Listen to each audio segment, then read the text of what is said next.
Everyone,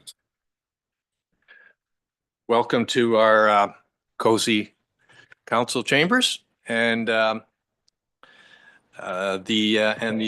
March 2025 edition of the Muskoka Township and Muskoka Lakes Planning Committee meeting.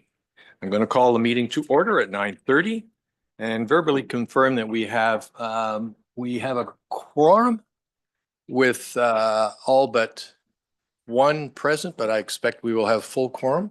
Oh, no, sorry, we have full quorum here. We also have the deputy clerk, excuse me, the director of development services and environmental sustainabilities and other staff, mostly from the planning department. The public agenda was published and invited through the email on the township email. Today's meeting is being live streamed and recorded on the Township of Muskoka Lakes website and YouTube channel. By participating in the open public meeting today, you are consenting to your voice, image, and comments being recorded and posted online. We have a supplementary agenda, and they relate to attachments to the amended Muskoka Lakes Golf and Country Club application. I asked committee if we have any pecuniary interests. Chair Mazin, anybody else? And Councillor Kent? Thank you. I will be recusing myself from item 13A, the discussion on short-term rentals as my ongoing indirect pecuniary interest. All right. Thank you. Councillor Kent? I will be recusing myself from D1 on Muskoka Lakes Golf and Country Club, as I'm a member and conflicted in all aspects of that. Very well. Discussion. Any others? Seeing none, we will move right along to the agenda. And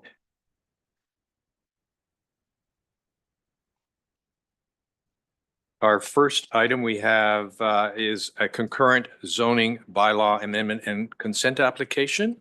And it is McGregor and Ms. Walker who's going to give us the report. And welcome back again. Thank you very much. Thank you, Chair Bosenworth. The first applications to be heard are concurrent consent applications B/53/24ML and zoning bylaw amendment application ZBA 5224 in the name of McGregor. The subject lands are known municipally as 8 Island M83 and also known as Christmas Island. These lands front onto Lake Muskoka. I would direct committee's attention to the submitted consent sketch on page 30 of the agenda package. If we can go to the next slide, please. And it is in front of you on the screen today. The purpose and effect of the consent application is to sever a portion of the subject lot and add it to the neighboring lot to the west. The retained lot is developed with 2 dwellings, 2 sleeping cabins, and shoreline structures. The benefiting lot is vacant. So on the sketch in front of you, the retained lot is highlighted in green, the severed portion is highlighted in red, and the benefiting lot is highlighted in the purpley blue color. Slide 3, please. The purpose and effect of zoning bylaw amendment ZBA 5224 is to repeal bylaw 2018-82, which recognizes the widths of the existing shoreline structures at the subject property's current dimensions, to re-recognize the widths of the shoreline structures owing to the proposed change in the property's dimensions, more specifically a reduction in frontage. The bylaw also proposes to limit any additions to the existing shoreline structures, and those shoreline structures are highlighted with the red arrows on the screen in front of you. Next slide, please. Notice of this public meeting under the Planning Act was circulated 27 days in advance of this meeting, and 7 comments have been received to date. Comments were received from Nick Snyder, the Township's Chief Building Official, Tim Sopko, the Township's Manager of Public Works, Douglas Holland, the Township's Fire Prevention Officer, Emily Ramler, Planner for the District of Muskoka, and Hydro One. 2 letters of objection were also received. The first is from Lloyd Switzer, an area property owner on Stonewall Island. The second is from Lisa A. Wilson, area property owner also on Stonewall Island. These comments were all circulated to committee prior to today's meeting and can be read in full at the request of committee. Next slide, please. Staff have prepared a detailed report for committee's consideration. Staff recommend that consent application B/53/24 ML McGregor be approved, subject to the standard conditions of consent, which are outlined in the staff report. Staff recommend that zoning bylaw amendment application ZBA 5224 McGregor be approved. I have no further comments, but I'm happy to assist committee with any questions you may have. Thank you. Thank you very much, Ms. Walker. I believe the applicant agent is Mr. Allen. Yes, good morning. Good morning, Mr. Allen. Welcome. you. And as always, you have 5 minutes. Well, I'll start with my address, 104 Kimberly Ave, Bracebridge, P1L1Z8. I do have a brief presentation to share. Thank you, Ms. Walker, for overviewing the details of the proposal. The eastern end of Christmas Island is the lot that is proposed to be severed. And by the way, Christmas Island, I think, is the best name of any island on Lake Muskoka. But move to the next slide, please. Here's a bit of a throwback photo from the 70s of Christmas Island. Next slide, please. Some more modern photos of the existing main dwelling on the top and the boathouses and dock on the bottom. Next slide, please. Ms. Walker explained that there is a proposed lot addition. There is some land that's moving from one lot to the other. One lot will become a little bit smaller. One lot will become a little bit larger. There's no construction or development proposed as part of this application. It's simply a transfer of land. Next slide, please. And as a bit of a technical amendment to deal with the reconfiguration of the lot itself, the existing boathouse and dock widths are proposed to be maintained on the retained lot, and there's a bylaw that will recognize those widths. There was an old bylaw from 2018 that included the same widths that will be repealed because that lot configuration no longer exists. It'd be my professional opinion that this application conforms with the district and township official plans, consistent with provincial policy statement, and represents good planning. I'd be happy to answer any questions you may have. Thank you very much, Mr. Allen. Do we have anybody in the room or online who wishing to speak either in favor or in opposition? Favor first? I don't see anyone on either front, I guess. Thank you very much. Committee, do we have any questions for either Mr. Ryan or Ms. Walker? Mr. Allen or Ms. Walker? Where's the resolution? Oh, sure. Seeing none, I will read the resolution. Moved by Councillor Edwards, seconded by Councillor Nishikawa. Be it resolved that consent application B5324 ML McGregor be approved subject to the following conditions. That a satisfactory registrable description deed of the severed lot, together with any required right-of-way or easements, be submitted to the township along with a registered copy of the reference plan. That the subsection 3 of section 50 of the Planning Act applies to any subsequent conveyance. The confirmation be received that the township is satisfied that the resultant lots are satisfactory for on-site sewage disposal, and that any problems identified with any existing sewage system be corrected to the satisfaction of the township. That a legal undertaking be submitted by the acting solicitor, which confirms that the severed lot will merge in title with the benefiting lot upon registration of the deeds, which may include a cancellation of consent if necessary, and that a zoning bylaw amendment for the resultant shoreline structure widths on the retained lots be approved. Any discussions? Seeing none, all those in favor? Any opposed? That's carried. We have one more on this.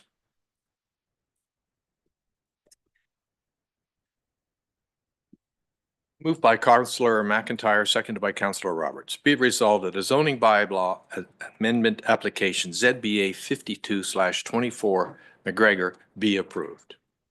Any discussion? All those in favor? Thank you. Carried.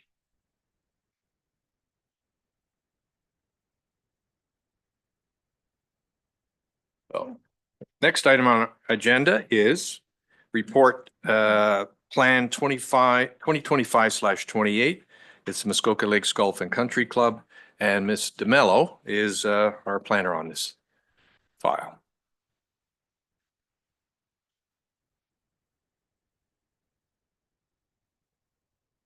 Thank you, Chair Bosmore. The next application to be heard is zoning bylaw amendment application, said BA 4124, the name of Muskoka Lakes Golf and Country Club. Subject lands are known municipally as 1330 and 1335 Ferndale Road. Next slide, please. As committee may recall, this application was first heard by committee on January 17th of this year, where committee deferred the application to allow for clarification on the number of buildings proposed and the number of bedrooms within each building, as well as a revision to the functional servicing report to contemplate the total number of units proposed. The applicant has revised the original application to include 10 four-bedroom cabins and 4 two-bedroom cabins for a total of 14 cabins containing a cumulative total of 48 bedrooms. The applicant's agent has submitted a revised functional servicing report and stormwater management report prepared by Pinestone Engineering Limited. The functional servicing report confirms that the sewage system will be designed to accommodate an effluent flow of 12,000 liters per day. The construction of the septic system will require an application for an amended environmental compliance approval submitted to the Ministry of Environment, Conservation and Parks. Additionally, the applicant has submitted a hydrogeological study prepared by Azimuth Environmental Consulting. The report concludes that the subject land is suitable for the proposed staff units with a new potable water supply and septic system, and concludes that the subject land has sufficient size to accommodate setback requirements for wells and septic systems in the Ontario Building Code, and that sufficient groundwater supply exists to meet the domestic water needs for the site. Next slide, please. Notice of this public meeting under the Planning Act was circulated 21 days in advance of this meeting, and 12 comments have been received to date. Comments were received from Nick Snyder, the township's chief building official, stating no objection to the application. Comments were received from Tim Sopko, the township's manager of public works, stating no objection to the application. Comments were received from Douglas Holland, the township's fire prevention officer, stating no objection. Comments were received from the district stating no objection to the application, provided that the recommendations and mitigation measures in the functional servicing, stormwater management, and construction mitigation report prepared by Pinestone Engineering and the hydrology assessment submitted by Azimuth Environmental Consulting are implemented to the satisfaction of the township. 7 public comments were received in objection to the application following the initial public meeting in January. Letters from Ted and Susan Daglish, Terry Williams, Karen Reed, and Ann Hunt have been circulated to committee and addressed in the report. An additional letter of opposition from Terry Williams was submitted on March 11th, expressing concerns regarding the report submitted in support of the application and whether they have been updated with the appropriate number of cabins and bedrooms proposed, and whether the proposed development will impact the wetland.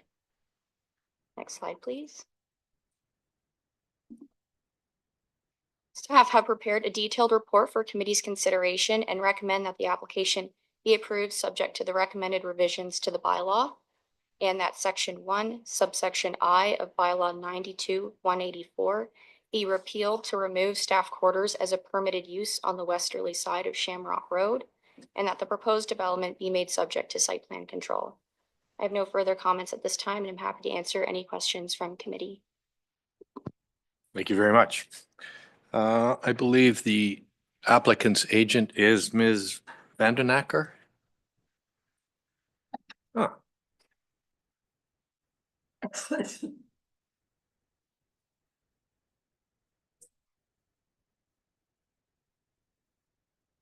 There we go. I think you are. Good morning and welcome, and start with your name and address. And of course, as you know, we have 5 minutes. Thank you. Good morning. My name is Debbie Vandenacker. I'm a senior planner with Planscape in Bracebridge, located at 104 Kimberley Avenue, P1L 1Z8. As you know, at the January 17, 2025 meeting, the committee decided to refer to a decision on this application to rezone a portion of the golf course lands to permit staff housing. The purpose of the deferral was to clarify the number of proposed bedrooms and update the technical reports to ensure the project can proceed with appropriate and available private water and septic services. As you heard from staff, all confirmations through updated technical reports have been received. Staff's cooperation working through these items is appreciated, and we are in full agreement with the recommendation for approval before you today. I have reviewed the comments and concerns expressed by the public and agree with staff that these matters have been appropriately addressed. The report does a really good job of summarizing those as per the direction of your official plan. I hope the revisions to the bylaw that more narrowly define staff quarters for employees of the golf course and private club reassure the neighbors that these units cannot be rented or sold for a different use. And I think staff's revision to the definition is a good solution to that concern. To clarify and highlight a few matters, your new official plan encourages staff housing to be located on the commercial property, in this case, the golf course. This is not a primary residential use, but rather an accessory use to the golf course itself, and has been narrowly identified to add additional assurances that there's no ability to use these cabins for anything other than staff housing. The official plan clearly highlights the importance of new economic development activities and encourages the expansion of existing commercial and golf course operations, which this staff housing will facilitate. The Muskoka Lakes Golf and Country Club employs 13 people year-round and has approximately 115 seasonal employees. So as you know, seasonal housing for staff is extremely difficult to find in the region, and implementing this decision will free up will allow that to occur. Additionally, it will free up two two-bedroom houses in Port Carling, 2 apartments in Port Carling, an apartment in Bala, and a 4-bedroom house in Minette that the golf course currently rents for their staff housing now. So the golf club, in doing this, in today's housing crisis, these extra units being available back in the housing market, it's a very positive result of this new housing operation. So to summarize the application, the appropriate technical reports have been updated and submitted that fully support the new staff housing cabins, as is reflected in your staff's recommendation. Township staff have taken the step to repeal the current zoning permission across the road that already permits staff housing on the property. It's really easy to forget that this is basically a transition of area to a different portion of the property. MECP will be overseeing issuing permits for water for the septic system moving forward. The property will be subject to site plan control to implement the recommendations of the technical reports and regulate things like lighting, vegetation removal, parking, and other appropriate site plan matters. In conclusion, it is our professional recommendation that the application is consistent with the provincial planning statement, clearly conforms with the district and township official plans, and represents good planning, which is the opinion shared by your staff. I'm happy to address any questions you may have. Thank you. Thank you very much. That was concise and to the point and under 5 minutes. So thank you. Do we have anybody online or in the room wishing to speak in favor of this application? No one online. And do we have anybody in the room wishing to speak in favor of the application? And I think we have some wishing to speak in opposition. So who would like to go first?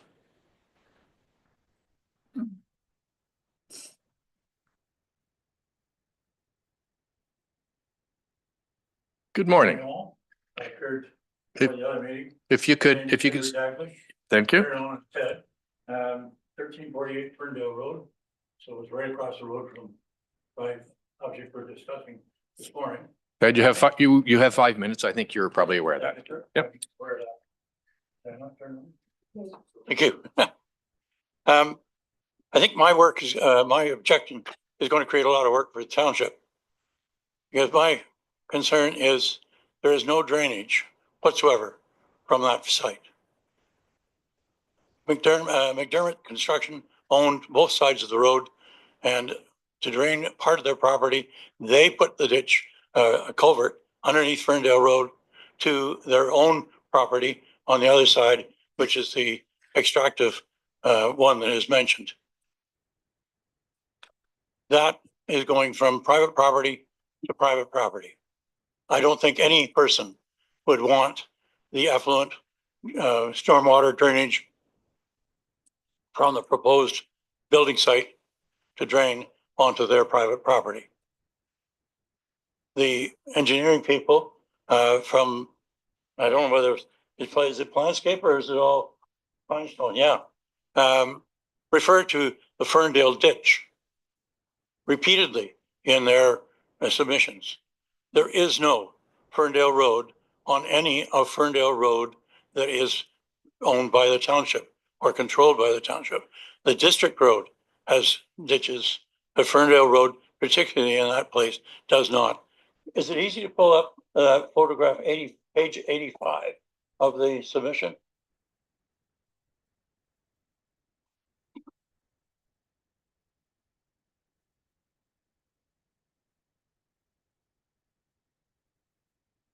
While we're pulling it up, once you can continue. Yeah, the 2 points at the edge of the proposed development site are actually higher in elevation than the middle. And that is where the culvert is that goes underneath the road. That's the only thing that's draining that piece of property. We already have continuous conversations with township to try and keep that piece of road maintained. It is always washed out wet. There is an even lower section between the proposed site and the manager's office house that drains can't drain out on down to a ditch, because there is no ditch. It is blocked by the second entrance onto that piece of property and flows out onto Ferndale Road. There's no drainage. So it's a picture of the property with showing Ferndale Road. It was page 85 on the agenda that I was reading.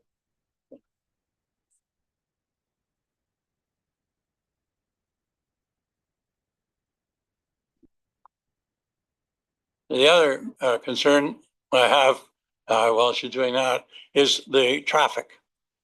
There are proposed 48 people going to be in there. And those 48 people are about as far away from the places of their work than they could be. And they're not going to walk to work. They're going to drive. So there's 48 people going to leave there, go up to the clubhouse, have breakfast, come off to their work, come back, go to the clubhouse, have lunch, come back, dinner, come back. So they are going to be going back and forth repeatedly. And they're not going to walk. And the intersection, if you allow me.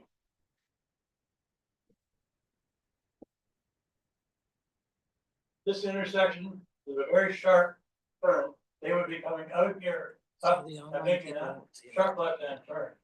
People coming down this road ignore the stop sign. 1 second. It's just the counselors online can't hear. Thank you. They won't see what he's pointing. The people will be coming out of the entrance, which is right there, coming down, making a very acute left-hand turn there, and then going down. They're going to be coming back and forth. This is you can see here basically what is a pond. And that drains underneath the road right there over into this extractive piece that you have identified. Mr. Douglas, you are coming up to your 5 minutes, I'm afraid. I'm sorry? You're coming up to your 5 minutes. Okay, thank you. You could wrap it up. So to get proper drainage, from that site, they have to come down to here. So the township has to create a ditch down there to drain that property. Okay, thank you very much. Do we have any others in the room who wish to speak on this file? Nobody else? Okay, thank you very much. Committee. Do we have questions for planners, either the applicant's planner or ours? Councillor Zavitz. Thank you. Good morning, and through you to, I guess, our own planning, folks. Mine is a concern of language relating to seasonality. Here we are talking about 48 beds, presumably, I've heard the numbers from the proponent of 13 full-time, I believe what the number was, and some 115 and or 150 seasonal.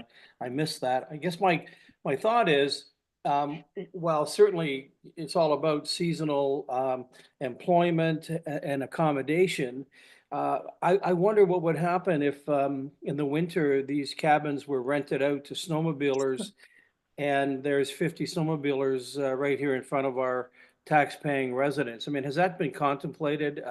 Could we perhaps add some language around seasonal staff housing with limitations?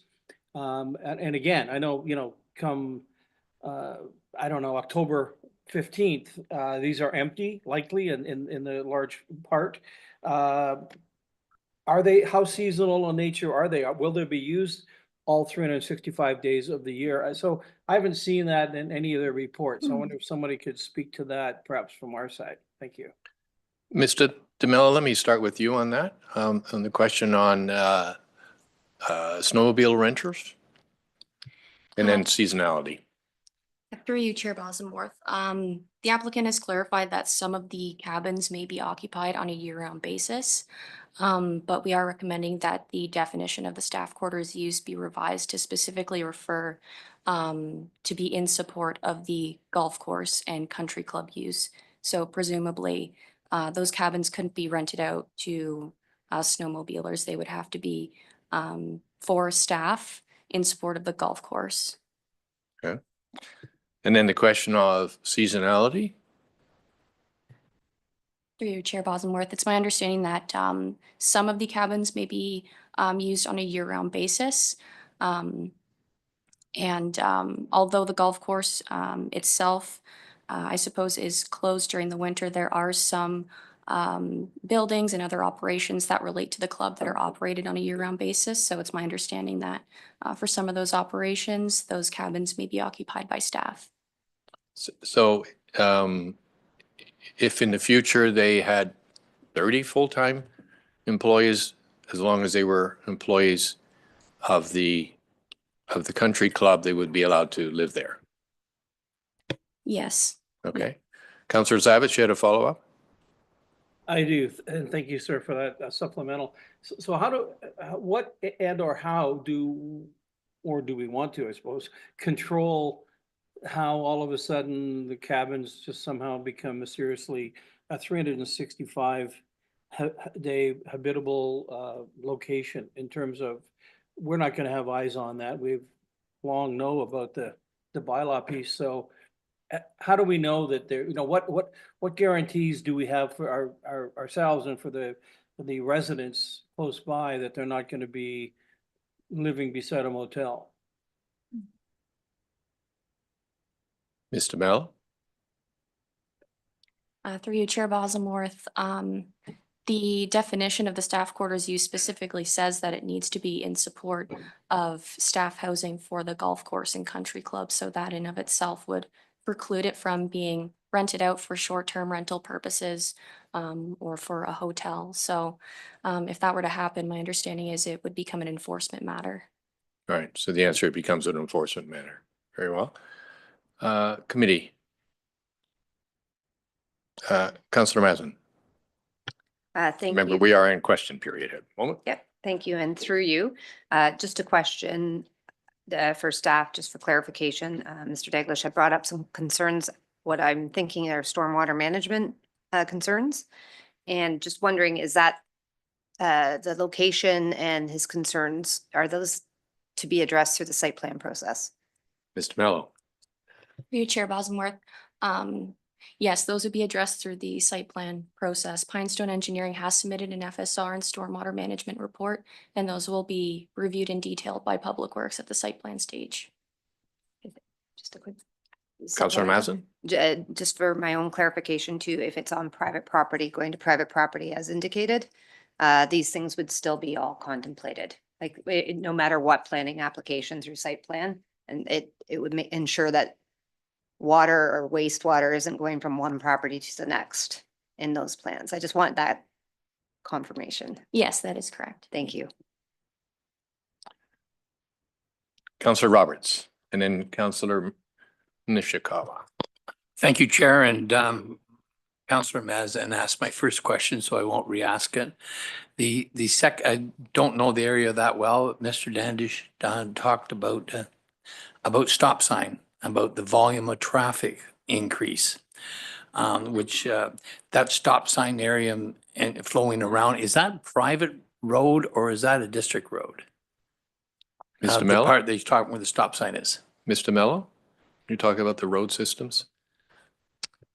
Through you, Chair Bosworth, I'm not sure if that is a private road. I'd have to look into that. I know that Ferndale Road is a district road and partially a township road. I think beyond north of the subject property, it becomes a district road. And south of that, it is a township road. Mr. Sharp. Thank you, Chair. Good morning. I just need a moment just to find the property on our mapping and perhaps we can clarify. I'll come back to you and then we'll go to Councillor Nishikawa.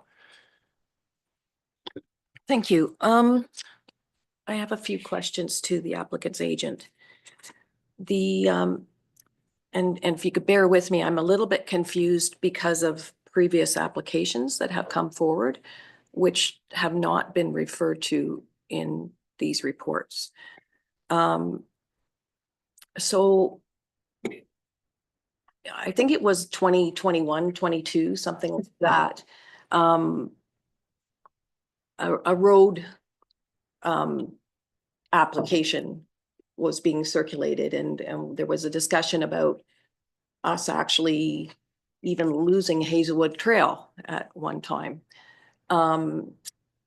Has that new road, is that not going forward now? Because it was interesting when I looked at it and I compared to where this development is going to happen, that's where their new road is supposed to be.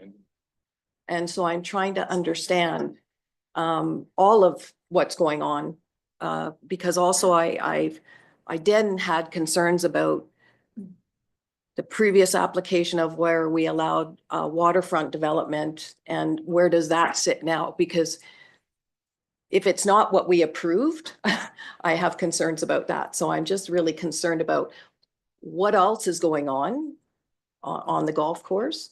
And like, for instance, is the road still going through? Is that development that you're still wishing that that happens? Because again, I don't know how that all happens with the information that was sent to us a few years ago. Ms. Van den Acker, can you comment on that? Perfect. Thank you. Through you, Chair. The road realignment isn't part of this application at all.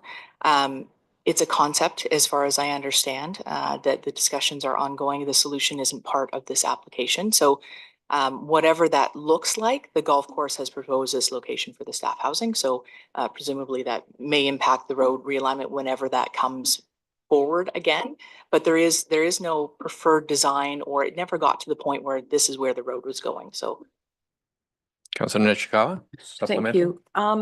So I'll then refer to Mr. Daglish brought up the concern about how do people get to their job sites and that type of thing. And I would just expect that there would be more golf course use or golf cart use.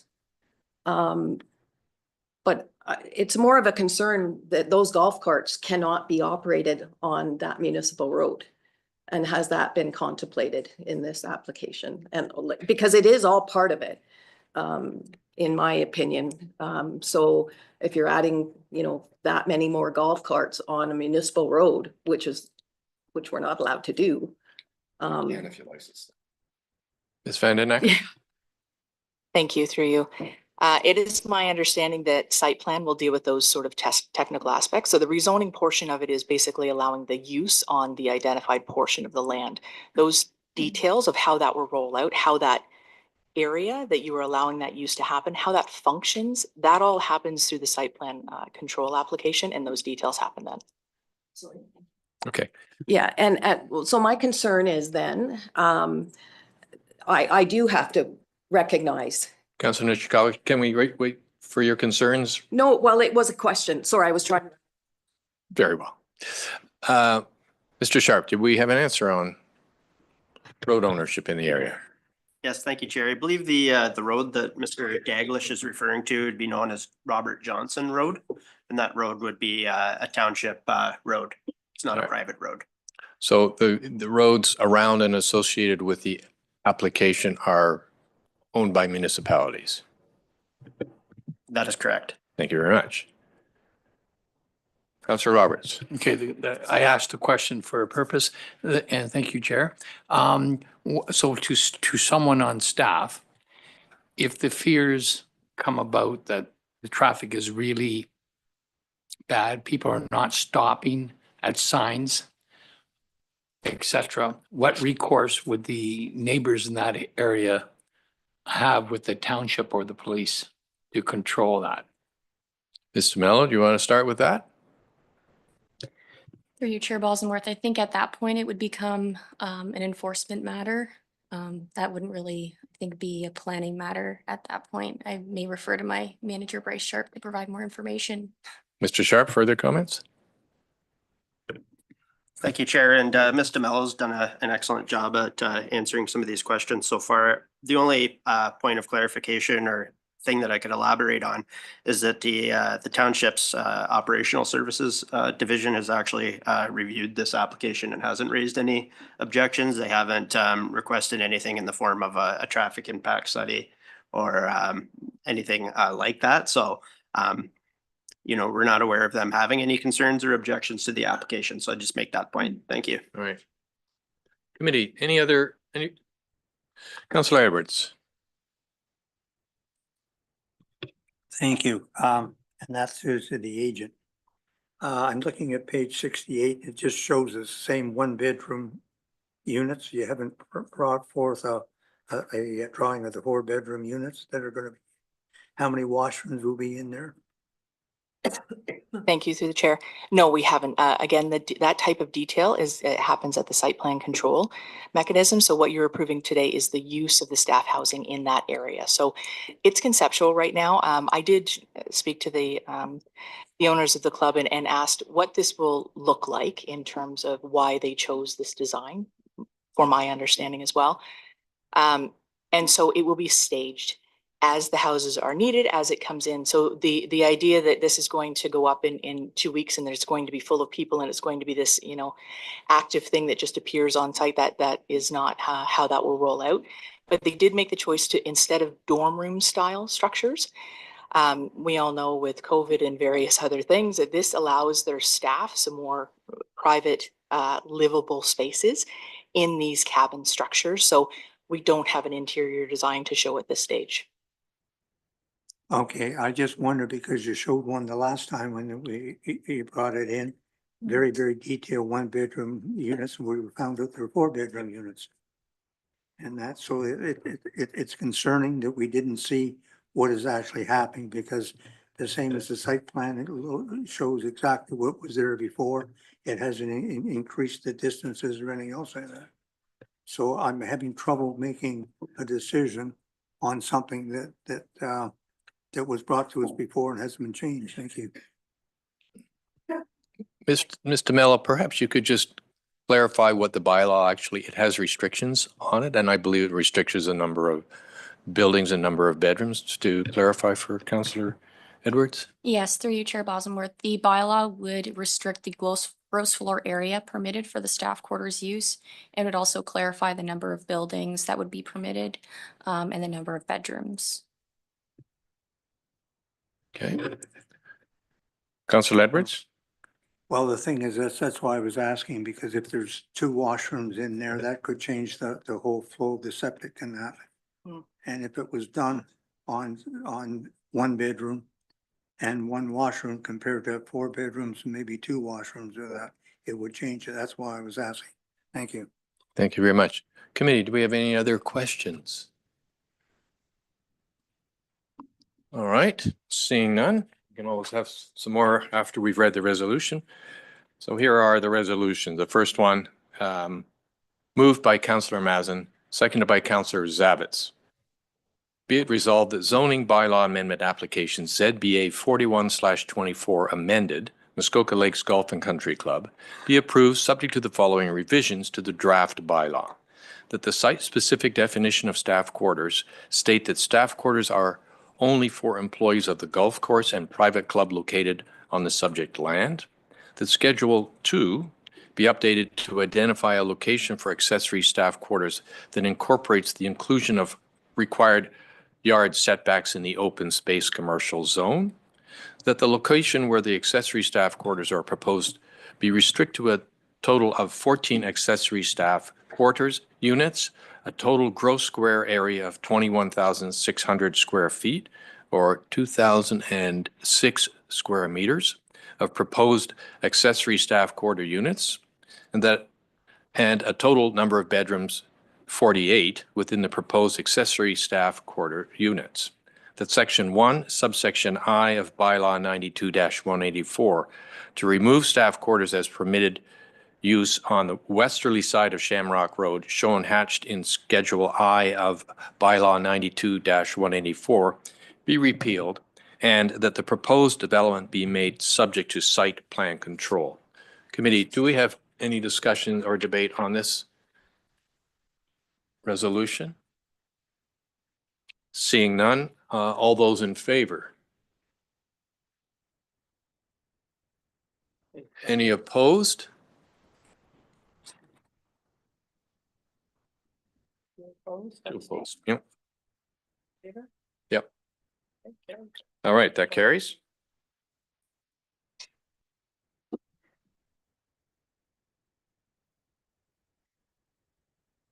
And the next, oh, that's all we have, right? Okay, yeah. Okay, very good. Thank you. The next item on our agenda is ZBA 42/24 WHATMORE at 120 Dawson Road, and that is Mr. Mello.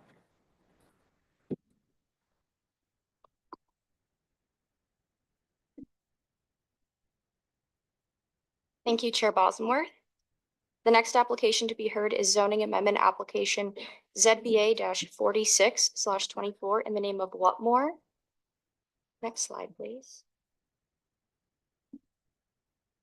The subject lands are known municipally as 1210 Dawson Road. I would direct committee's attention to the submitted site plan on page 259 of the agenda package. The purpose and effect of the application is to demolish an existing one-story boathouse with an attached dock and to construct a new one-story boathouse with an attached dock and a one-story accessory garage. The applicant proposes to redefine the straight line projection of the westerly side lot line and proposes to recognize the lot as a building lot. Next slide, please. The location of the existing boathouse and dock are shown on the screen on the left and can be found on page 258 of the agenda package. The township entered into a license agreement with the owners of the subject property to recognize the existence of a one-story boathouse occupying part of township lands designated as Part 7 on Plan 35R 8993, with access located over Part 4 on Plan 35-4 8993. The owners had previously requested permission to purchase a portion of an unopened original road allowance leading to water, in addition to Part 4 and Part 7 on Plan 35-4 8993 at the General Finance Committee meeting in November 2023. The request was denied as it did not conform to township policy for the sale of original road and shore road allowances. The applicant now wishes to reconstruct the boathouse and attached dock and has submitted the subject application to permit the proposed location of the new dock and boathouse as shown in the site plan on the screen on the right. Slide, please. Notice of this public meeting under the Planning Act was circulated 22 days in advance of this meeting, and 7 comments have been received to date. Comments were received from Emily Ramler, planner at the District Municipality of Muskoka, stating their objection to the application. District staff are unable to support the proposed straight line projection of the westerly side lot line, as the lands within Part 4 are not foreseen to be conveyed to the subject property owner. Comments were received from Nick Snyder, the township's chief building official, stating their objection to the application, as the boathouse would effectively cut off any potential future township development of the original road allowance with access to Lake Rosso. Comments were received from Tim Sopko, manager of operational services, stating no objection to the application, however, noting that a reduction in setbacks from the road allowance can present future maintenance issues and increased costs associated with maintenance. Future use of the unopened road allowance can also be impacted. Public Works would prefer that the setback from the unopened road allowance is achieved. Comments were received from Chriselle Story, Land and Agreements Coordinator, stating their objection to the application due to the location of the boathouse situated in front of the township-owned original road allowance that leads to water. Comments were also received from Douglas Holland, the township's fire prevention officer, stating no objection, as well as a calculated fire response time and recommending that the Fire Smart Homeowners Manual be consulted to understand how treatments to the property influence wildfire spread. Comments from Marilyn Dawson, property owner of 1220 Dawson Road, were received in support of the application. Next slide, please. Staff have prepared a detailed report for committee's consideration and have recommended that exemptions A, B, C, D, E, F, G, H, and I to redefine the straight line projection of the westerly side lot line and to permit the development of an overlength one-story boathouse and attached overwidth dock with reduced side yard setbacks, reduced exterior side yard setbacks, and reduced setbacks from an unopened road allowance be denied, and that exemption J to deem the subject property a building lot be approved. Staff have no further comments at this time and are happy to answer any questions from committee. Thank you very much. I believe the applicant's agent is Mr. Allen. Thank you, Well, Chair. My Welcome name, again. Same rules apply. thank you, and I'll start with my address again, 104 Kimberley Ave, Bracebridge, Ontario, P1L1Z8. I do have a presentation if that could be queued up. Thank you, Mr. Mello, for the review of the application. 1210 Dawson Road is the subject property. It's slightly larger than 4 hectares in area. It's located in Brackenrig Bay on Lake Rosso. Next slide, please. Looking closely at the air photo, you'll see that the subject property contains an existing dwelling. There's also an existing boathouse that is off to the side, as well as the neighboring properties are developed with similar shoreline structures. I would note that you can see some in the air photos, some shallow water and deep water in front of this lot. And if you look farther to the south, indicative of the shallow water depths, there are neighboring docks that are well in excess of 100 feet of length in order to provide sufficient water depths for those boats. Next slide, please. As was explained, there's a number of amendments proposed as part of this application. The first is to reproject the westerly lot line, as well as reduce setbacks from exterior lot lines, maintaining the existing 8.8 meters of cumulative dock width, to permit an increased boathouse length owing to the deficient water depths, and to recognize the lot to be a building lot. I'll just briefly touch on part 4. Mr. Mello did mention a bit of the history related to part 4 on this property. There's been existing dock and boathouse in the current location for more than 50 years.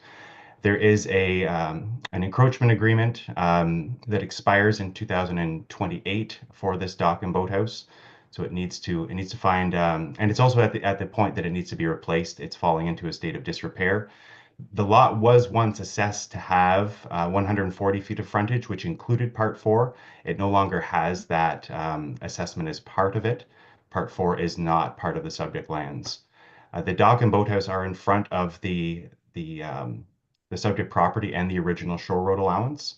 A bit of history to go along with the old boathouse. There was a building permit that was issued by the township in 2003 for a new dock and boathouse to replace the boathouse in the current location. And they were almost about to start construction when the surveyor discovered this issue with part 4, and the permit did not proceed. The Ministry of Natural Resources did not have any issues or objections to the boathouse in that proposed rebuilt location. The frontage for the lot effectively allows a new detached garage to be built and will comply with all other requirements of the bylaw. Next slide, please. Just for a little bit of context, there's a lot going on this property. There's an original road allowance on the north side that connects then to an original shore road allowance. Part 4, which I mentioned previously, is part of the original shore road allowance, but not part of the subject lot. There is flooded shore road allowance, which extends in front of the road allowance on land, as well as the subject property. And the shore road allowance that's located in front of the subject property has been closed. You can see the reprojected lot line is to reproject along the side of part 4 instead of extending along and out from the high water mark at the water's edge of the subject property. You'll also see sketched on are the location of the existing dock and the existing boathouse. The current dock connects to part 4 on land and through a pathway. The new dock and boathouse location, the access will be fully located on the subject property. You'll also see some shallow water depths located in some red circles, 14 inches along the shoreline, extending out to about 2 feet at 50 feet from the shoreline, where the other circles on the opposite side near the proposed and existing boathouse, we get about 36 inches of depth at the end of the boathouse, which provides greater water depth. Next slide, please. This is the front of the dwelling, has an excellent shoreline buffer, very natural. Next slide, please. This is a view of the existing dock and boathouse, looking towards part 4 as in front of the existing cottage and stone patio. Next slide. The neighbor to the west has a 2-story boathouse, and what separates the neighbor to the west is the original shore road allowance that then attaches to the original road allowance. You can see that there is great separation between the 2 structures. No structures would be permitted in between. Looking to the east, you can see the shallow water depth in the photos. It's about knee-deep water at about 50 feet offshore. You can also see the neighbor's dock that extends from the abutting property to the east.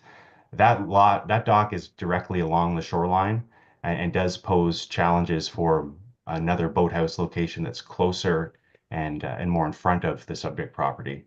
Next slide, Mr. please. Allen, if you could wrap that up because we've passed your 5 minutes. Thank you. I'm almost done. In terms of the lot line projections, I think it's important to know that the projections are not real property lines. They're effectively used to provide setbacks and separation from shoreline structures to prevent crowding and ensure appropriate access to docks and boathouses along the shoreline. Part 4 does have an historic relationship to the property, which is unique unto all other properties in the township. The proposed dock and boathouse location maintain an existing historic location where there's been dock and boathouse for 50 years. So the applicant would like to maintain that. And I think we've heard from the neighbors, no objections related to this dock and boathouse location. And the dock and boathouse are permitted to be located over flooded original shore allowance lands. I don't think I have one more slide, but if I do, we could just move ahead. There is an existing road allowance. I think you've made your point, and Thank you. we're past 6 minutes now, please. I'd be happy to answer any questions. I apologize. All right. Do we have anybody wishing to speak in favor of this application online? No? And anybody against the application? All right. Committee, do we have any questions for either of the planners? Councillor Zavitz. Thank you, and through you to our staff. I suppose I have 2 questions, if I might. The first question would be, what within the 98 feet of the property owner's existing property, if you will, what could they build in terms of a water structure based on their 98 feet? That's my first question. Mr. Mello? Through you, Chair Bosworth. There appears to be some space within the 98 feet of the property frontage to permit the construction of a new boathouse and dock. They would likely require planning relief still for minimum required setbacks. What that would look like, I'm not entirely sure, but it appears that there is sufficient space for a dock or boathouse in front of the property. And that would be assuming that the lot has been recognized as a official building lot. Yes, exemption J would have to be approved to deem it a Correct. building lot. Okay, thank you. And if I might, they would- Subsequent, yeah. Please, thank you, sir, through you. They would then be allowed to build a dock and boathouse? Is that what I just heard? Single Mr. story? Mello? If the property was deemed a building lot, they would be permitted to build a dock and boathouse. They may be required to seek additional planning relief for required side yard setbacks, but if it is a building lot, then yes. Good, thank you. And if I might have a supplemental, thank you, sir. One more, yeah. Thank you. And so then as I read the license agreement going back to 1983, Township entered into a LA with these people. But yet I heard about, I mean, clearly the boathouse was there. Someone decided to come to the township, ask us for a license agreement in 83. It expires in 2028. And I guess that's where I'm quite hung up. I mean, I can think of 3 or 4 other people that are watching this right now thinking, well, you know, if the township relents on this, I want a dock and boathouse on I want an LA. Councillor Zavitz, is there a question at the end of this? Well, I suppose to our. You're welcome to the comment, but we should have all the information on the table first. I guess to staff, do we have any precedents for reestablish reestablishing a license agreement in perpetuity, because somebody's about to spend, what, $200,000 on a dock and boathouse in this location. So I wonder if we have experience with that. Thank you. Mr. Mello? Oh. Michelle? Through you, Chair, to Councillor Zavitz. When a license agreement is set to expire and the encroachment remains, the owners will need to reapply to be granted a new license agreement. So if this agreement expires in 2028 and the boathouse and dock are still existing, the new owners will need to reapply to have the encroachments continue to remain on township lands. And traditionally, how have we handled those? There have been examples where we have denied them, and do we more often than not deny them? How does it normally work? Well, that decision is ultimately up to committee and council if they'll approve the application. In my experience, I think in the last couple of years, there have been a few that I can recall where there's been a dock or boathouse on township lands that have expired and the owners have reapplied, and committee and council have approved a renewal of the license agreement. Thank you very much. Do we have any other questions from committee? Councillor Edwards. Just to follow up on that. When we've extended them and that it's been for the same one, it wasn't like a tear down and rebuild, or was it? Through you, Chair, to Yep. Councillor Edwards. They would be for the existing encroachment that was before. So no, not a tear down and a new structure. It would be for what was already existing. You're welcome. Thank you for that clarification, Councillor Edwards. Any other questions from committee? All right, seeing none, let me read the resolution. Moved by Councillor Burry, seconded by Councillor Kent. Be it resolved that exemptions A, B, C, D, E, F, G, H, and I, and to redefine the straight line projection of the westerly lot line and to permit the development of an over-length one-story boathouse and attached over-width dock with reduced side yard setbacks, reduced exterior side yard setbacks, and reduced setbacks from the unopened road allowance be denied, and that exemptions J to deem the subject property a building lot be approved. Committee, any further questions or debate on this? Councillor Zavitz, you were raising a concern that I asked you to delay. Do you want to raise that now? You're fine? All right. Thank you. No further discussion on this? All those in favor? Any opposed? That carries.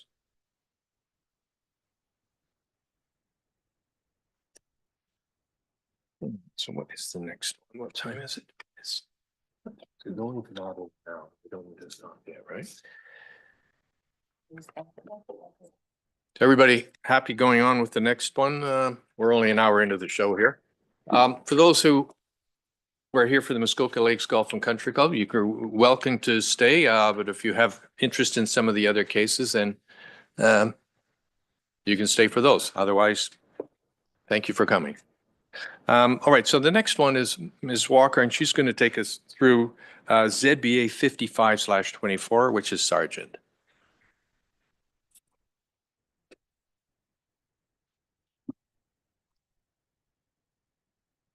All right, thank you, Chair Bosenworth. The next application to be heard is zoning bylaw amendment application ZBA 55/24 in the name of Sargent. The subject lands are known municipally as 1211 Milford Bay Road. Next slide, please. I would direct committee's attention to the submitted zoning sketch on page 313 of the agenda package, or it's on the screen in front of you. The purpose and effect of the application is to rezone the subject property from Community Commercial Highway C4 and Institutional I to Community Commercial Mixed Use C5. This will permit a dryland marina and 2 as-built additional dwelling units, which are located within the existing dwelling unit. Zoning exemptions from servicing requirements and interior side yard setback requirements are also proposed. Next slide, please. Thank you. Notice of this public meeting under the Planning Act was circulated 28 days in advance of this meeting, and 18 comments have been received to date. Comments were received from Nick Snyder, the Township's Chief Building Official, Tim Sopko, the Township's Manager of Public Works, Douglas Holland, the Township's Fire Prevention Officer, and the District of Muskoka. 14 letters of support were received from the following: Bill, Kathleen, and James McCorston, area property owners at 1196 Unit 2 Milford Bay Road. David Jones, an area property owner. Dr. Russell Emerson, an area property owner on Kiewade Island. Kevin Danahy, area property owner at Touchstone Resort. Ron and Judy Lowens, area property owners on Wilson Island. Mark and Sandra Carrington, area property owners. Thelma and Robert Mosker, area property owners. Stephen Lewis, Michael Rooney, Cynthia Watkins Crysdale, an area property owner on Crown Island. Robert Hay, an area property owner on Buck Island. Noel and Lynette McDermott, area property owners. Terrence Joyce, an area property owner, and Dr. Glenwood Irons, an area property owner. These comments were all circulated to committee prior to today's meeting and can be read in full at the request of committee. Next slide, please. Staff have prepared a detailed planning report for committee's consideration. Staff recommend that ZBA 5524 Sargent be approved, subject to revisions outlined in the staff report. These revisions include limiting the uses permitted in the C5 zone, limiting the maximum daily sanitary sewage flow to 3,300 liters per day, to specify that only 2 additional dwelling units are permitted on the subject property, to place a hold provision on the northern portion of the property, and to limit lot coverage. Staff have also recommended that the proposed development be made subject to site plan control. I have no further comments, but I'm happy to assist committee with any questions. Thank you. Thank you very much, Ms. Walker. I believe the applicant's agent is Mr. Lloyd. He's with us today. Welcome. You have state your name and address, and you have 5 minutes. Thank you. Good morning, and through you, Mr. Chair. My name is Ryan Lloyd, planner with Planscape, 104 Kimberley Avenue, Bracebridge, Ontario, P1L 1Z8. I'm here today representing Mr. and Mrs. Sargent of 1211 Milford Bay Road, and thank you for the opportunity. The property history and uses were outlined in my planning justification report, as well as Mr. and Mrs. Sargent are in attendance today if you have any further questions on that. I agree with staff that this application is supported by all levels of planning policy, and today's rezoning will allow for the mixed use of the property that will legalize the property's 3 residential dwelling units within the building and extend the permitted dryland marine storage use onto the institutional zoning portion of the property. At some point in history, a portion of this land was left as institutional, and we are unaware of the reasoning. Today's rezoning to mixed commercial is supported by the District of Muskoka and the Township's official plans. Most significantly, this application is in line with provincial planning policy specific to the PPS, where planning authorities should support redevelopment of commercially designated retail lands to support mixed-use residential. In today's housing climate, affordable housing options that include rental units is very important, and we are satisfied with the overall recommendations to approve the proposed rezoning and uses. Since receiving and reviewing today's agenda package, Mr. Sargent and I have since voiced our opinions to planning staff, as we are concerned with a few of the conditions. In my professional opinion, a few conditions are unnecessary, offer duplicate barriers, and are inappropriate conditions for the proposed rezoning before you today. I disagree with the conditions to 1, limit the maximum daily sanitary sewage flow to 3,300 liters per day, 2, to limit the lot coverage of 47,000 square feet, and 3, to place a hold on the northern portion of the subject property pending the scope EIS. I agree with staff that this application be subject to site plan control, and it is my opinion that this is a proper tool in the Planning Act that will control the current uses of the property and any future development. A site plan agreement will be on title, become legally binding, and subsequently enforceable. While I understand the intent of the staff's recommended conditions, I still respectfully ask committee today to carefully consider these recommendations. I'm happy to take any questions. Thank you. Thank you very much. Do we have anybody wishing to speak in favor of this application? Online? None? And do we have anybody wishing to speak in opposition to this application? All right, who would like to come up first? Well, you can both come if you like, individually or one of you can represent both of you.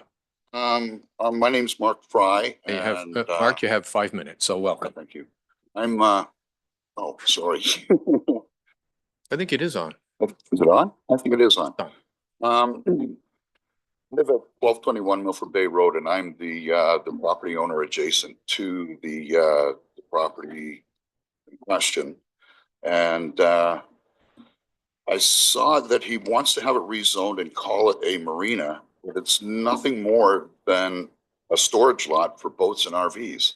I don't have any slides or anything, but I do have pictures. If I could I show you the pictures that I brought? Well, it's difficult to do that because we have people who are online and they won't be able to, you know, okay. we have the public Okay. online. That's unfortunate. But if you could just describe them to us, that'd be fine. Okay, well, I have, there's pictures of here. This is looking out my living room window Mhm. of nothing but boats and RVs and tarps that are 20 feet away from my home. Sorry, I'm shaking. I'm nervous. Oh. And although it's, he wants to have it rezoned as a marina, the sign that he has out front, all it says is boat and RV storage. There's things on this property that haven't moved for years. And it's it lines my complete property line from front to back. I have company come over and they say, "What is going on over here?"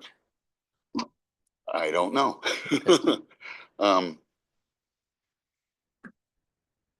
That's pretty much all I have to say. It's just a very disruptive thing. I have people coming in the property day and night. In the fall, there'll be people coming, shining headlights into my living room window while they're tarping boats up in the backyard. And we're in a residential area. There's families around, and there's nothing like this anywhere else in any other residential areas. So anyway, that's my opposition. Right. Thank you very much. Thank you. Is there any else in the room who would like to speak in opposition? Is this the other half, the better half? All right. Morning, everyone. Thank Good you for morning. your time. So, Your name and address, sorry. and you have 5 minutes. 1221 Milford Bay Road. Okay. I've been a resident in Milford Bay since I was 8. We moved back in 1997, and we always had that space beside our home vacant. Vacant is fine. Several years ago, bit by bit, there was trailers, then the odd boat, then a snowmobile. Now there's trailers, boats, snowmobiles, boat detailing, people playing loud music, dogs, roosters, chickens. Everything is coming from this neighbor beside us, adjacent, into our private yard. There were 11 chickens alone, 3 roosters, 5 meters away from our deck, crowing. Now, to me, that is not privacy. That is, we are in a residential area. We are disrupted daily by people coming in to pick up their equipment. They are running into our yard looking for their animals. Have you seen Ollie? Have you seen Bella? Have you seen this dog? I even during COVID had an inflatable pool blown up. I was so uncomfortable with the neighbors with the people arriving in that yard that I decided that no longer would we have a pool in our yard. So we pretty much destroyed it and got rid of it. People are coming into our yard asking us where their animals are. It is not up to me to be babysitting people who are coming in to that yard to use that facility. There was a trailer there a couple years ago. There was a resident in that trailer through fall and winter, and all we smelled was raw sewage. Where is that going? Where is the motor oil going from these motors that are being run dry through the fall when there's a detailer in that yard that has been permitted to be there for the last few years, running motors dry, running snowmobiles dry in the middle of the fall before winter even comes? So fumes. And again, the lights at all hours of time, because cottagers are coming up, summer residents are coming up late in the evening to pick up their boats or their Sea-Doos. And again, our whole line of vision, all you see are headlights or people or tarps, or there's been no accommodation to even move it away from that sight line for us. We're also very concerned about our resale value. If we were to sell tomorrow, what is our property going to be worth when all you see is a bunch of equipment? If I wanted that, I would move into town somewhere or somewhere beside a garage that has, you know, mechanical issues with cars, or I don't know. Frustration beyond the least. We have neighbors adjacent to them on the front part who have complained to me numerous times about animals coming out of that yard and chasing their dogs in their yard. So again, people coming up, not respecting what our bylaws are, and they're showing up and letting their animals run rampant. We have a dog. If my dog attacks those dogs, who's at fault? It causes another issue. So the issue before us is a rezoning application. Yes. And, you know, dogs, we have bylaws against dogs. Which is not what we're talking about here. So if we just keep it to what the topic is, which is the rezoning and the allowing of that business. Well, what I would like to say is that it's very inconvenient. Bottom line is they are intrusive for the people that are coming into our private space, trying to talk to us as my husband's putting siding on. What are you doing over? It's none of their business. They need to be controlled. That area needs to be controlled, and this equipment needs to be removed. Okay, thank you. Thank you. Hopefully we'll clarify some of those things as we go through this meeting for you. Do we have anybody else in the room who wishes to speak in opposition to the application? And nobody online. Very well. All right, committee. What questions do we have for the planners or the applicant planners? Councillor Nishikawa. Thank you. Through you to staff. I'm not getting this particular application the way that it's presented in the past.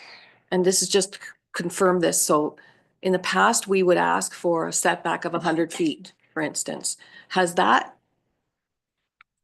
So where we have allowed other establishments to do this, do we not have an established setback that would relate? And I just wanted to, because of this being in a residential area. Fair enough. In other words, you know, do we have specific setback rules for this kind of application within a residential area? Ms. Walker? Thank you, and through you, Chair Bosenworth.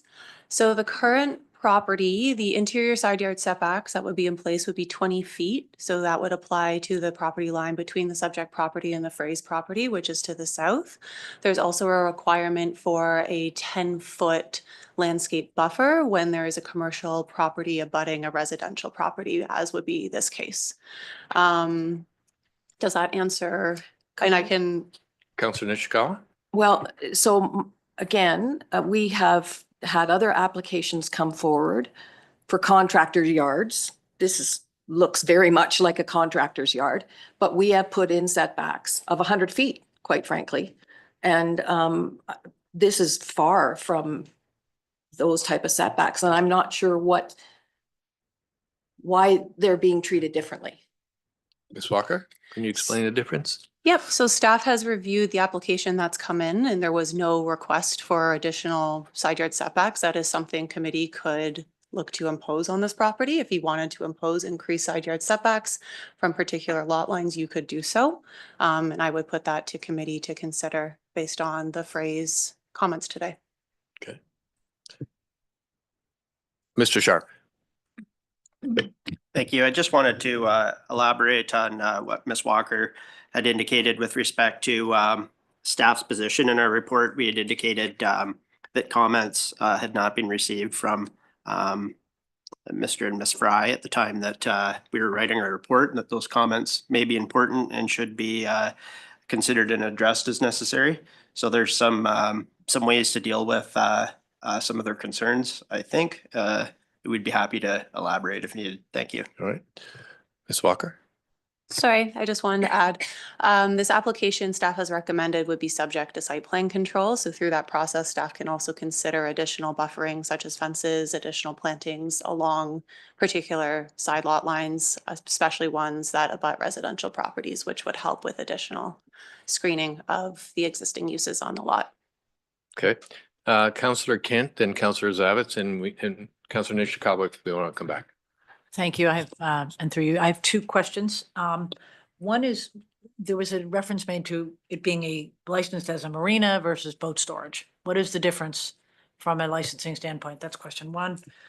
Because it's clearly not a marina, it's boat storage and maybe boat servicing, which is my second question. If there is boat servicing there and or truck, whatever else servicing, I would think there's a whole bunch of safety provisions that come into mind with gasoline and emptying the boats, and that I've seen that in another one of our properties. It was another contractor's yard where we had a bunch of issues related to that. So I was wondering if you'd considered any of that, because it does seem to be odd to have that kind of dangerous fluids in places that are in the middle of a residential area. Ms. Walker.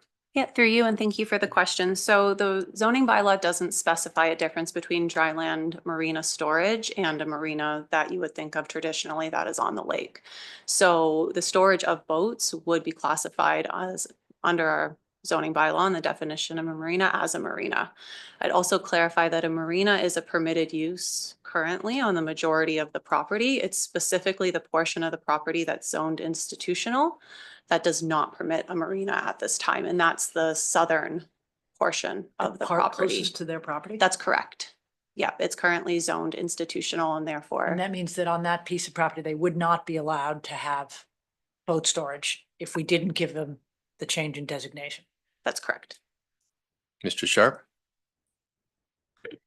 Thank And- you. And just to elaborate further on what Ms. Walker had noted, the official plan actually recognizes that there is a inherent value in quote unquote dry land marinas, given some of the constraints on some of the lakes with respect to the availability of dock slips for water access only properties.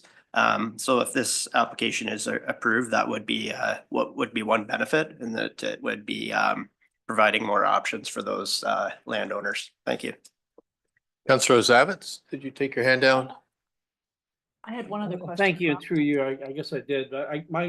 Just above table one in Ms. Walker's report, it refers that in 2024, there was an investigation by our bylaw. The southern portion of the property was being used for boat storage. Yeah, and I know we probably can't speak to that here in the public. That's why they're obviously coming forward with this request. So we've known about this for quite some time, and we've just, Ms. Walker, we've just not, in your capacity, as you consider this file, this is very necessary, this zoning amendment, if you will. Ms. Walker, I think that was a question. Through you. That's correct. There was a bylaw investigation in 2024. It's my understanding that the applicants or the owners of the property then reached out to the planning department to see how they could rectify the situation, and have been working with us since to bring an application forward. Thank you. Sorry, did that zoning- answer? Yeah, well, it does to a point. Would this rezoning address completely that township concern bylaw in terms of, weight and depth and breadth of what's on that property right now? Ms. Walker. Yes, so if the section of the property that is currently zoned institutional is rezoned to C5, marina use, which would encapsulate the storage of boats on the property, would be a permitted use on that portion of the property. Councillor Nishikawa. All right, Councillor Kent. Supplemental again. Asked about the safety provisions of a place with all these fluids coming out, and I thought that was an issue. Ms. Walker. Maybe Manager Sharp is able to elaborate on that more, but Yes. it's not necessarily something that's considered through the rezoning of the property. It's outside our scope. Mr. Sharp. Thank you. Really nothing further to add. I think those considerations would fall under provincial and perhaps federal regulations. I see. Thank you. Councillor Nishikawa.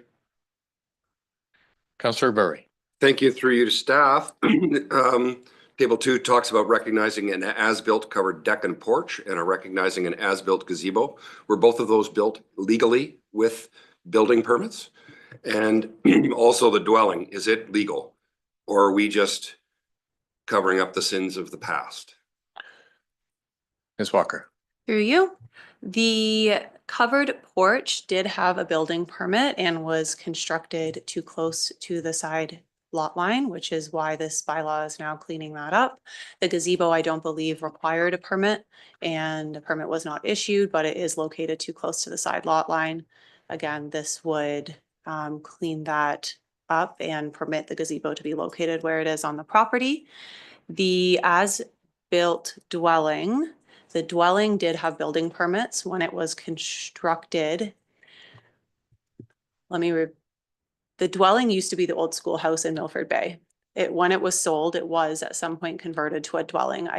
There are no building permits on file for when that conversion took place.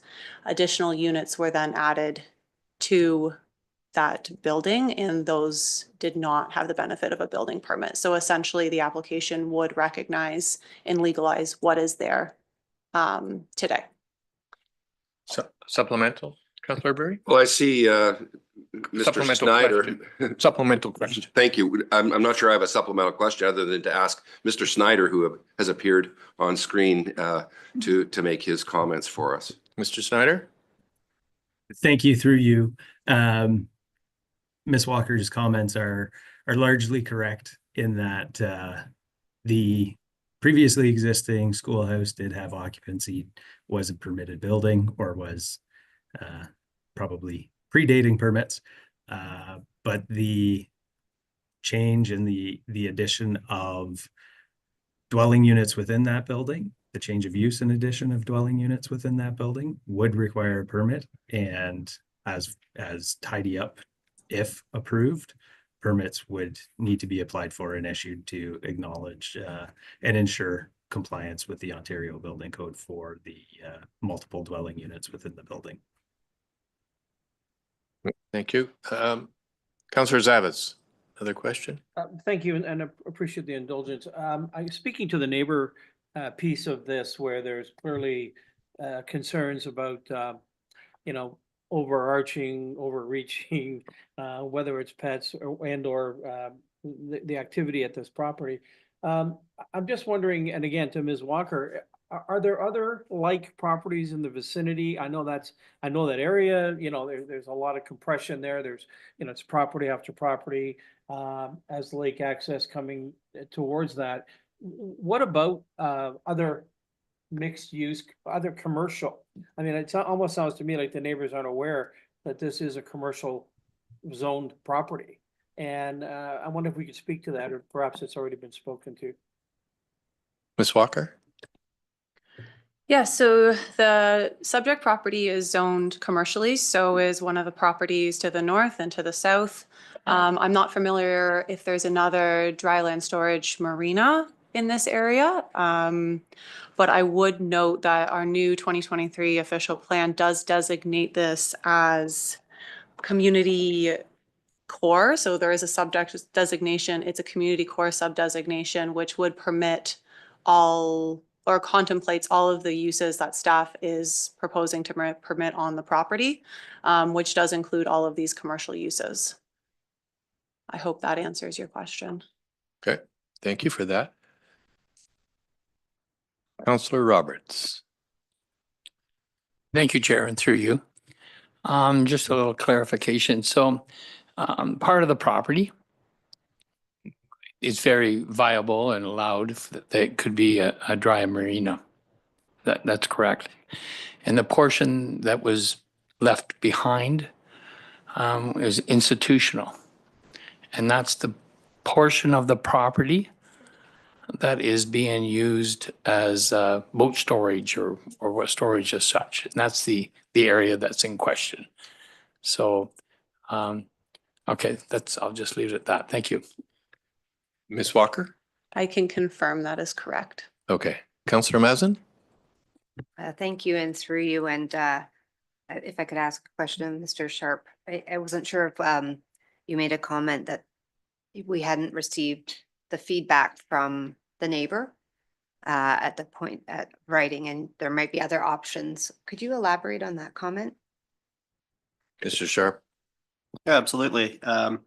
So I think first and foremost, something that could be considered, as Councillor Nishikawa had mentioned, there could be an increased setback from that common lot line between the subject property and the Fry's property, just to provide a bit of distance of separation between the marina use and the residential use of their property. And then through the site plan control process, which staff is recommending, there could be some consideration made to buffering between the two properties. So that could be conifer plantings, for example, that would provide some year-round screening capacity. Could include a fence. It could be a combination of those two considerations, and those are items that could be addressed and implemented through the township site plan control process. Thank you. Very useful. Thank you. Councillor Nishikawa? Sorry, my question would be through to Bryce. I don't know what that looks like.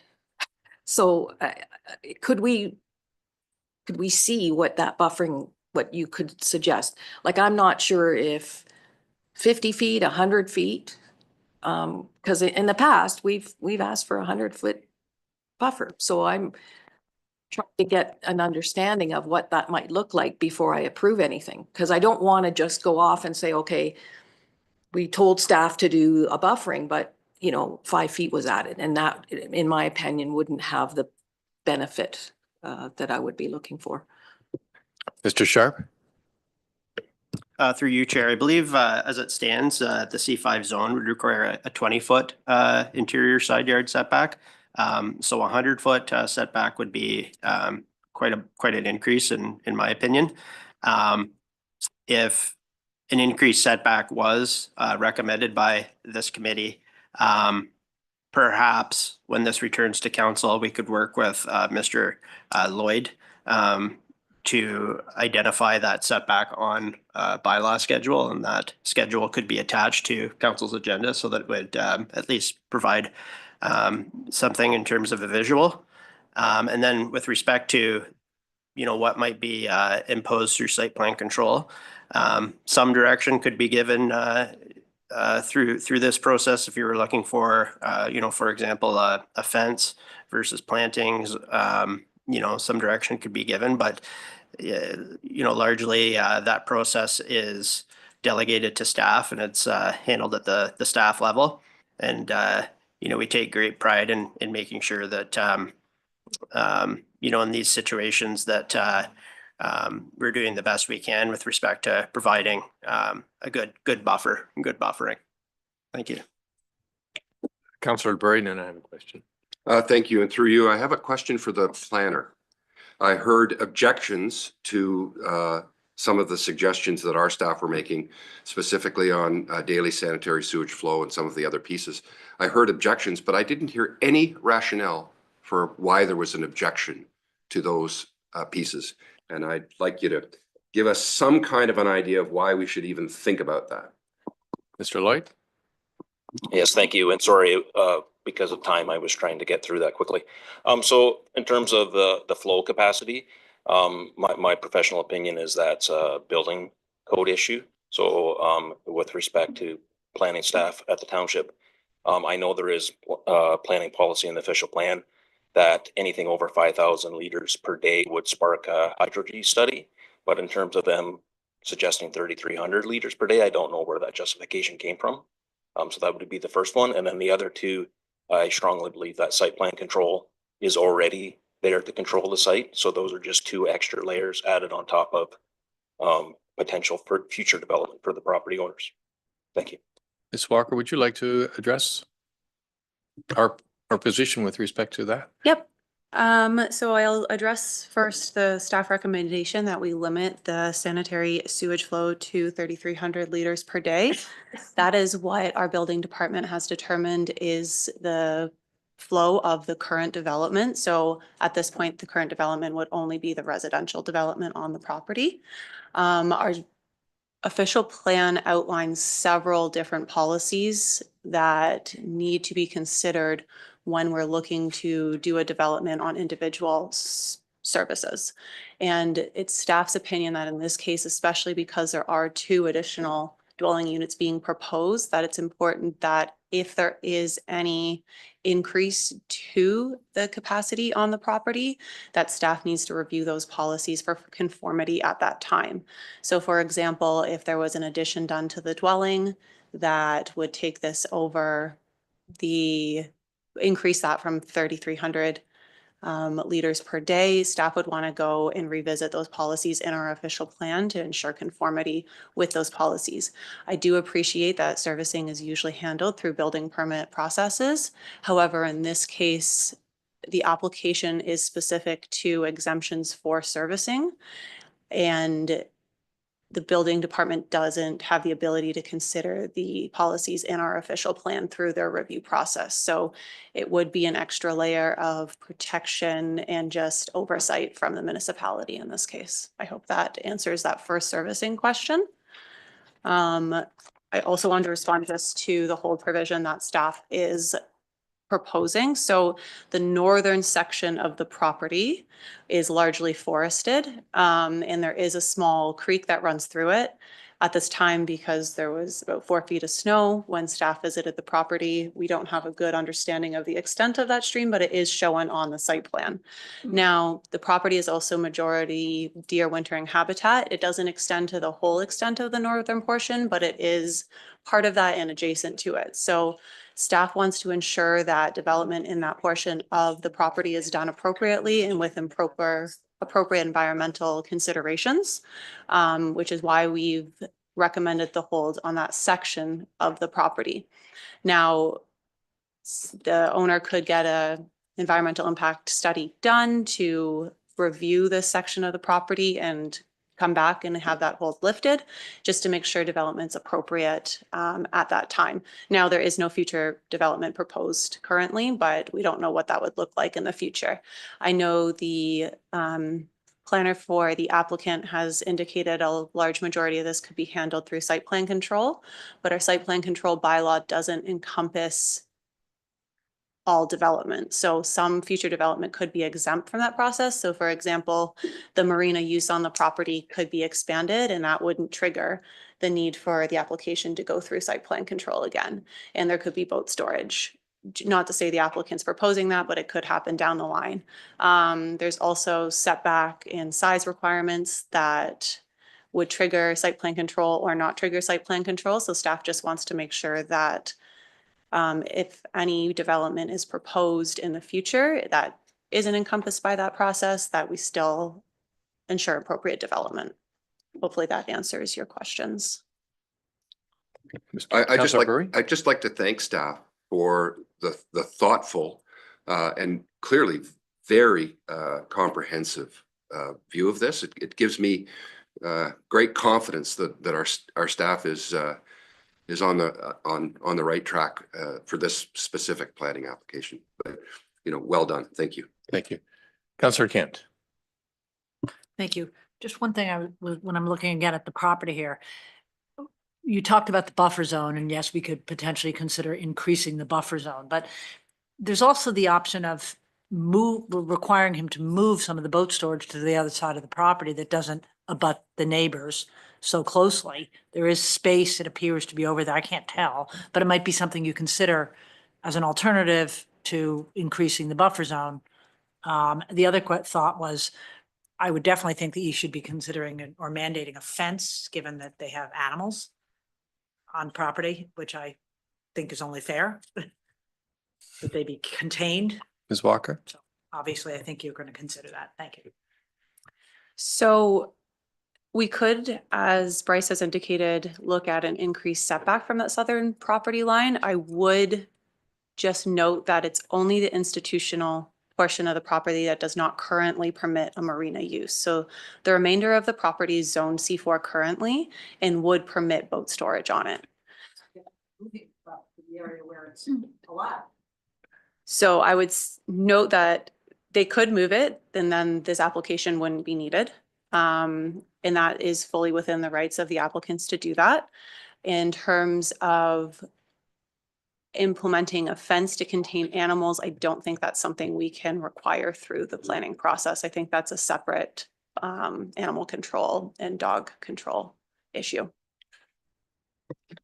Mr. Sharp, if you could talk to us a little bit more about the site plan control process, and as part of that, would you be able to include neighbors and the applicants, in that discussion to determine what would be appropriate setback and whether fencing or tree planting, tree planting buffers? So the question is, can neighbors be part of that discussion from a staff point of view?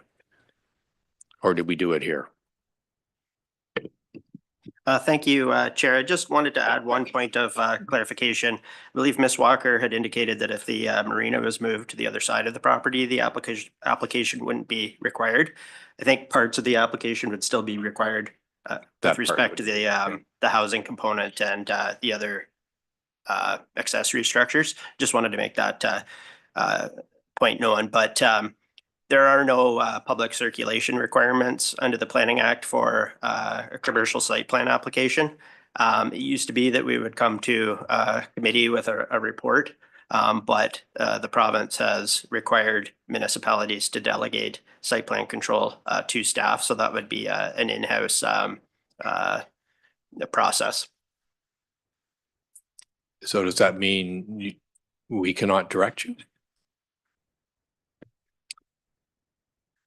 Well, I suppose I'd be interested in what form of direction you'd be interested in giving us, but there have been situations in the past. You'll recall, for example, the Pier 100 application, where there was considerable discussions around fencing and the extent of plantings near the shoreline. And I think ultimately, we're all here taking notes and tuning into the conversation. And, we hear loud and clear in most instances what the direction of committee is with respect to how we put those considerations into action through the site plan control process. Very well. And if we wanted to insist on an increased setback and or fencing and buffering, we should be doing it here. So with respect to the setback, I would suggest that you revise today's resolution to include an exemption to increase the setback with respect to buffering and fencing. That can be considered through the site plan control process. And if that's something that committee wishes to be seen done, definitely, the buffering, I can say that, we're going to do it anyways. But if, you wanted to emphasize that point, we're here taking notes. Very well. Ms. Walker? I just wanted to add one thing committee could consider if you want to give very specific directions in terms of the landscaping buffer is the bylaw does require a 10-foot landscape buffer between commercial and residential uses. You could look to revise the recommendations to increase that 10-foot landscape buffer that's required to a greater landscape buffer. All right. Councilor Roberts. Thank you, Chair, and through you to the agent. The question I have on the north side of the property, I believe it's mostly treed and does fall down into a creek. So would it be possible or even feasible to relocate the area? No. I mean, it's pretty much impossible to get past that creek to actually use that land unless you came from the other road frontage. Thank you very much. Committee, I'm going to read the Councilor Edwards.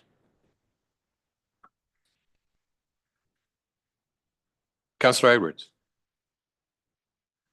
Thank you. To Ms. Walker, I'm looking at page 310. How far from the road was the signage? Because it probably looks to be 30 to 40 feet away from the road, so that people couldn't see it from the road. Ms. Walker? Through you, it's on the front step of the house, which I can bring up the site plan to give us an approximate from how far from the road. I would say it was quite visible, especially given its pink color from the road, that there was a Can't sign read the posted. signs from the road. That's That- correct. You wouldn't be able to read Okay. the sign from the road. That's the Yeah. first question. Second question. at the moment now.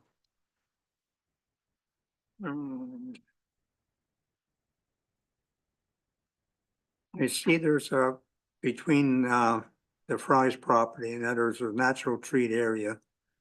That is 141.2 feet. So we had a 50-foot buffer in there. That would still leave them that and give them some relief, especially if it was fenced on the other side of the tree, so it wouldn't even have to look at the fencing. Is that right? A 50-foot buffer could be imposed. I don't know how far down, like, we would have to show that on the site plan to get a good idea of how much of that area that would encapsulate, but Well, like I'm looking at the page 313. Councillor Edwards, when because we're getting into discussion here and Well, I'm asking questions. But go ahead. well, let's read the resolution. Moved by Councillor McIntyre, seconded by Councillor Edwards. Be it resolved, the zoning bylaw amendment application ZBA 55/24 be approved subject to the following revisions to the draft bylaw. To only permit the following community commercial mixed uses C5, mixed use C5 uses. Main uses automobile sales establishment, automobile service station, automobile washing establishment, clinic, convenience store, financial business, gas bar, marina, motel, office, personal services shop, recreational vehicle, and equipment center, restaurant, retail store, service shop, tavern, and accessory uses are artist studio, cultural center, residential dwelling unit, residential multiple dwelling, office, staff quarters. To limit the maximum daily sanitary sewage flow to 3,300 liters per day. To permit only 2 additional accessory dwelling units and to limit the resultant multiple dwelling as the only form of multiple dwelling permitted on the property. To place on hold position on the northern portion of the subject property for the completion of a satisfactory scope environmental impact study prepared by a qualified professional to address the impact of any future development on natural heritage features and areas and a surface water feature, and to limit lot coverage to 47,500 square feet, and that the proposed development be made subject to site plan control. Committee, discussions on this. Councillor Edwards. I'm looking at page 310. It can, I believe that shows the Fry's house in behind all these boats. The boats are pushed pretty close to it. That's why I had asked on page 313, it shows 141 feet. So we had a 50-foot buffer in there. That they'd still have 100 foot for storage, be 50 feet. They could fence around it. And then the thing I could probably do it because at the way it is now, to put the whole thing in only 10 foot, I could not support it. So what you're saying is that you support an increased setback. A 50-foot setback with fencing. I see. All right. And the Committee. fencing would be around the portion, not along the property line. In other words, give them some buffer. Right. So thank you for that. Committee, do we have any other? Councillor Roberts and Councillor Nishikawa. Okay, a comment. Our official plan in Milford Bay area during the last 2 elections or two terms, there was a real push from the islanders for more parking, for more boat access. There are very limited sites within the Milford Bay area for this type of boating. You heard that from the supporting applications, there were a lot of islanders that talked about supported this application primarily because this is probably where they keep their boats. So they have, because there is no boat storage anywhere available around Milford Bay. Touchstone was also a supporter of this application. because they have visitors come up and they need a place to park their boats because they can't leave them at Touchstone. And this facility has been offering, this property has been offering that. So, and as I say, we're really encouraged by our official plan to do that. The second part is on the residential. We have many, many people with the Milford Bay that are struggling to find homes. They're like single families, individuals. There are very few opportunities in Milford Bay for attainable or affordable housing. And this property does permit that with the two additional dwellings. So, so in summary, the point I'm making is that this is something that we really were trying to do through the official plan. I do support the additional buffer, but 50 feet is a bit, knowing the property is a bit much. We should look at what we're trying to achieve. And I think we should leave it to site plan control to decide whether it's 10, 15, or 100 feet, rather than us establishing a number. Thank you for that. Mayor Kelly. Thank you very much. And through you, I'm at the risk of repeating what Councillor Roberts had to say, because I think I'm largely on the same page. This is an area, if I understood correctly, there are at least two other lots and half of this particular property that are already zoned commercial. Unless I misunderstood, I think that's correct. We have an official plan that encourages things like off-water storage for boats. We certainly have a dire need, as you all know, for additional housing units. I'd like to kind of separate the housing issue from the land use issue. Housing issue needs to go through its course of approval. I understand that. But to the extent that there are two additional dwellings on here, it's two less houses that we have to find for people to live in. It's a big issue for me, as you well know. We have, I think this is something that we need to find a way to do. I don't think we should be sitting here debating 50 versus 500 versus 2 feet of buffer.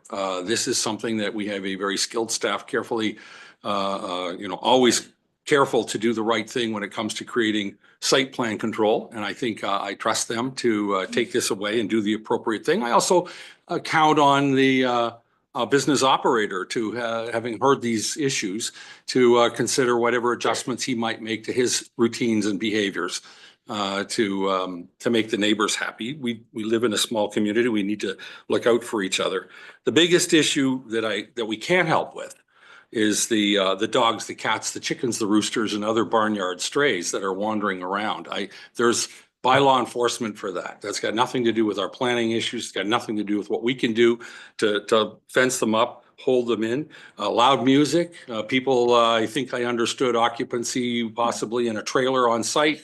Those are all issues that need to be dealt with outside of this venue. They're not our job. We don't know how to deal with that stuff.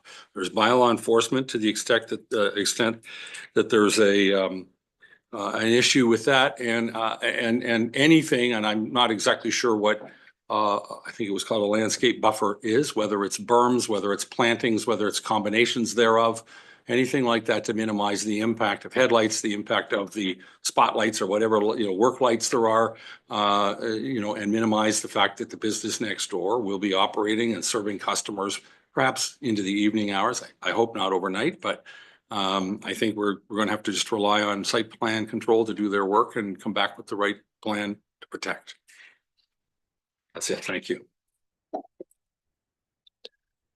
Mr. Sharp, and then Councillor Mazin.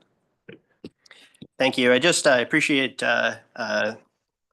Mayor Kelly's comments. There's just one point of clarification I wanted to make. Buffering can certainly be considered through the site plan control process, and that could look like plantings and fencing. But if we wanted to physically require the marina use to be set back from the interior side lot line, that would need to be something that would be done through the process that we're dealing with now. There would need to be an increased setback imposed. Otherwise, the the minimum required setback would be 20 feet. And if a site plan is submitted showing compliant development, there's nothing at the staff level that we could do to force them to increase that setback. We could, of course, have a negotiation and a conversation about it, but it would be difficult for us to put our foot down and say, thou shall construct at a setback of 50 feet or 100 feet. Thank you for that. Mr. Sharp, does that mean that the total buffer, or Ms. Walker, does that mean the total buffer is 30 feet because there's a vegetative buffer plus a setback? So it's 20 in total. Ms. Walker? That's correct. So the required setback for the uses on the property is 20 feet. Within that, 10 feet of that between the commercial and the residential has to be a 10-foot landscaped buffer, and landscape buffer is defined in our zoning bylaw. So staff, I get a sense around this table, if there's a strong feeling for increased setback, what would be a recommendation from you, given the dimensions of this property and you know, our OP and bylaws? Do you have any thoughts on that?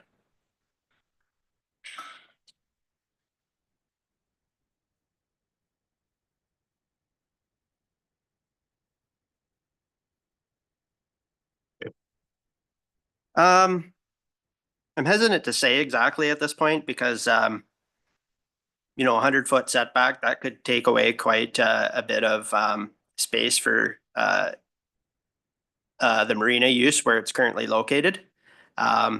50 feet may be better.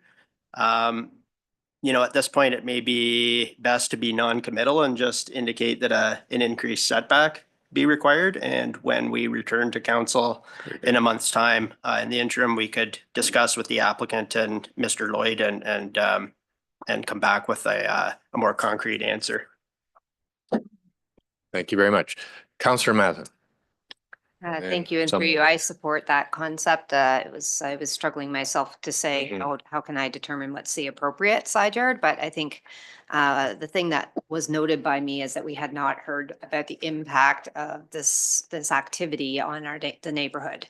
And I think that is something that it's important that we listen to and say, how do we work together? As Mayor Kelly noted, we live in small communities. It's important that we become good neighbors in the activity and how we're using our spaces. And I think that came across loud and clear. So I would be personally happy with staff coming back with some further thoughts on that after dialogue, perhaps with the applicants and the owners of the property, further conversation. The one other comment I wanted to make on site plan control is that we often talk about the side yard setbacks. And perhaps no different than the view from the canoe when we're driving past because of the size of this property. I did note in the diagram, and I think it was on the staff report, I should probably go and find this one, that there's some buffering that was perhaps suggested on the roadside as well as somebody's driving past. So I'm not sure if that can be considered, but we often are talking just the views from the actual sides, and perhaps there could be some nice buffering done to try and offset the activity that's happening in the dry land. Ms. Walker? Additional buffering could be considered along the front lot line of the property between the property and the street. I think you're referring to Milford Bay Road. Yeah, some additional buffering could be considered through the site plan process in that regard. Councillor Nishikawa. Thank you. I have a question and a comment. Was this schoolhouse under our heritage registry? Ms. Walker? No, it was not. Okay. All right. My comments then. I'm Milford Bay is such a cute little community, and honestly, we have lots of small communities that we should be giving more attention to. I will say that, and quite frankly, these type of yards, we have them in Torrance, and it's horrible. Quite frankly, we have not been able to manage it as a municipality of what people do to those properties.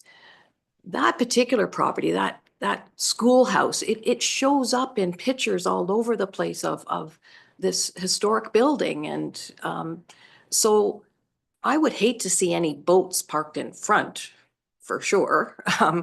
But also I like the suggestion of the setback closer to 50.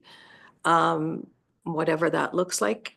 But my concern really is what we're doing to our small communities and implementing these types of things in a very small area like this. I don't think this is the purpose. And maybe they do access it from the other road. That's, another consideration. So I'm just saying, I'm really concerned of our actions going forward and how we deal with our communities, because some of these things shouldn't be on Main Street. Fair enough. Councillor Kent. Just had, and this is maybe just be an ignorant question, but this 20-foot setback that's required, is there any differentiation if you have two residential properties next to each other versus a residential and a commercial?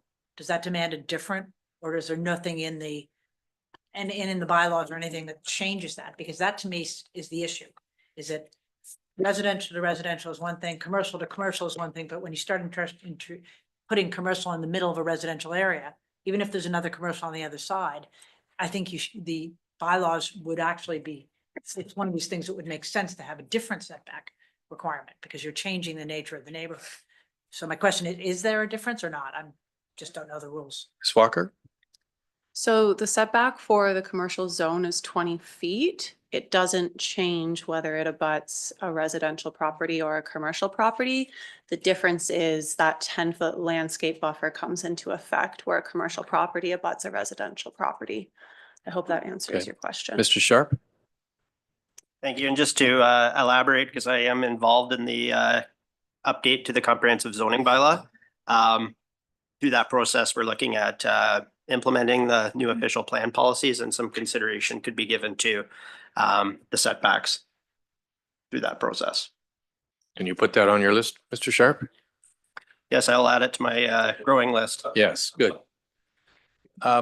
So committee, are there any more comments? Because I'm going to suggest that we revise the motion to include consideration for increased setbacks as per Mr. Sharp's suggestion, without being definitive about what the number is, and allow this to come back. That would be to council, Mr. Sharp?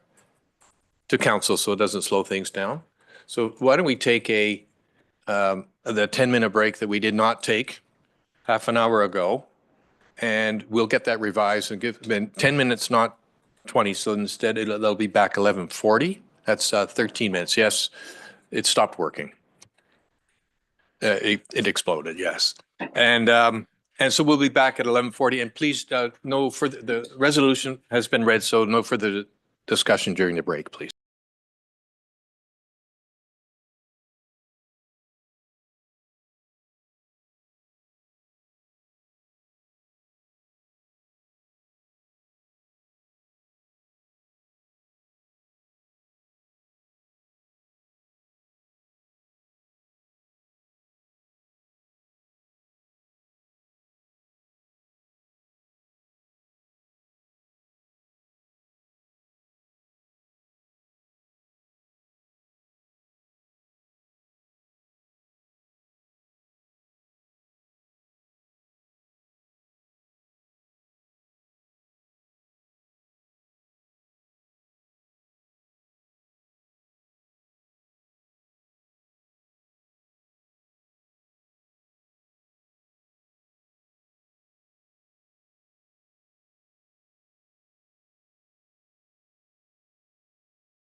So we have a modification to the previous resolution, and the process is we will read this, discuss it, and if we approve it, then we will approve the original motion as amended. So moved by Councillor McIntyre, seconded by Councillor Roberts. Be it resolved that the resolution be amended to add the following revision. Require staff to consider the southerly interior yard setback and return with the revised bylaw. Discussion. Councillor Kent. I just thought we were going to make it slightly broader than just the side back and any other planning considerations, like fencing, things like that. Ms. Walker. I think staff has heard that you want us to consider buffering and fencing as part of the site plan control process, but specifically to updating or revisions to the draft bylaw. It was only the increased setback from the southerly interior side lot line that would be considered. Please correct me if I'm wrong though. So that being the lot, the side yard setback that's adjacent to the neighbor. The front yard setback would remain the same, and part of site plan control, we would get buffering on the front yard. That is So correct. I think the intent of what we were trying to do is caught by this. Councillor Edwards. Yes, so we will know what the side yard setback is when it comes back to council then. Okay. Ms. thank you. Walker, yes? Yeah, so staff will return with proposed side yard setback from that southerly side yard and a revised site plan showing what that will be. Okay. Any further discussion? All right, so all those in favor of the amendment? Thank you, that carries. So all those in favor of the original amendment as amended? Okay, thank you very much.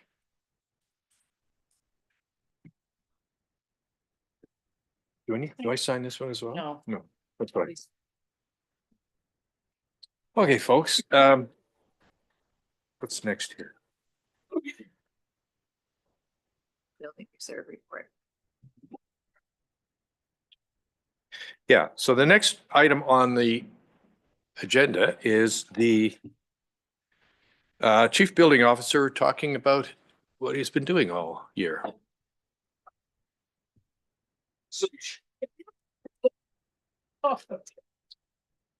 This is not under Doge legislation. This will be short, as Councillor Burry We don't have. mentioned. Good morning, Chair Bosworth and committee members. Purpose of this report and presentation is to provide an annual update on the operational costs and fees collected by the building division, as well as the closing balance of the obligatory building reserve fund. As noted in staff report DSES 2025-004, an operating deficit of $99,750 was recorded in 2024, and the reserve fund balance increased by $1,678. As noted in the report, operation of the sewage system maintenance inspection program, reduced permit fees, and a correction and reallocation of development charges to the appropriate reserves has resulted in the values recorded. One specific note, we are anticipating review of the building bylaw 2005-87 in this calendar year. I stand for questions. Committee, do we have any questions? Councillor Nishikawa. Thank you. I think it's through you to Nick. I wasn't sure if Mark would be around, but I just was curious about what the reserve amounts, what we're comfortable with. And before we've been very fortunate that there's been lots of applications over the years and we've built up that fund. But before we start increasing rates and things, I want to understand better how much money has to be in this fund. But thank you. Mr. Snyder, do you have an opinion on that? I can express, thank you through you, I can express that the Building Code Act and the Ontario Building Code do not specifically dictate a reserve amount, minimum, maximum, or otherwise. To say what we're comfortable with is difficult in reference to our annual operating budget and the uncertainty of permit fees collected in future years. So unfortunately, I guess I can't give you any explicit answer or direction on that. Councillor Nishikawa? Well, I think I'll wait for comments. Or no, we don't have that. We don't have Sorry. comments. So Well, can I comment then? Yeah, of course. Sorry. Well, I am concerned about this and while it looks all great on paper and things like that, I think we are healthy in this department. And I'm really concerned that if our direction is because we had a shortfall in 1 year, that we're going to increase rates going forward. I do have a concern there because all of these charges start to become prohibitive for other people. I'm saying those that aren't building, 5,000 square feet and $2 million kind of thing or whatever. And so that's where I'm going with this. And again, already we don't do anything under $200. And sometimes it's just very minor that we need to take that permit out for $200, but it's still, so I just have a concern that how much is enough? And I don't like the idea of going forward. And I've also been part of this council when we've gone through the lean years after the very lucrative years of the Marriott and those kind of things that we, had to have additional staff hired and all those kind of things. But I just really feel that I want to have a better understanding of why we're increasing fees going forward, and what the healthiness of the fund that we have is. One of the things I will mention is that if you recall during budget discussion, we have pressed for reserved policy that would set those limits. So, we and it could relate to, the building reserve as well. Sorry, I am very aware though, that in fact, we as a council don't get to talk about this reserve at all. We Sure. don't, Yep. like No, I understand. it's No, we under don't. the building code, right? It is part of the provincial you. legislation. Councillor Kent. On that point, I guess wouldn't the right answer is we should certainly wait to increase fees until we get the reserve fund policy so we can all understand what's the basis on which we're making decisions. Yep. And I mean, we've been asking for that, as we know, for a while, so maybe hopefully soon. I don't know what the timing of that is. Do you happen to know? CEO Pink. Yeah, CEO Pink, thank you. Thank you. Through you to committee. I'm not aware of the precise timing, but I do know that Director Donaldson is working on said policy. We can provide an update when I touch base. Councillor Mazin.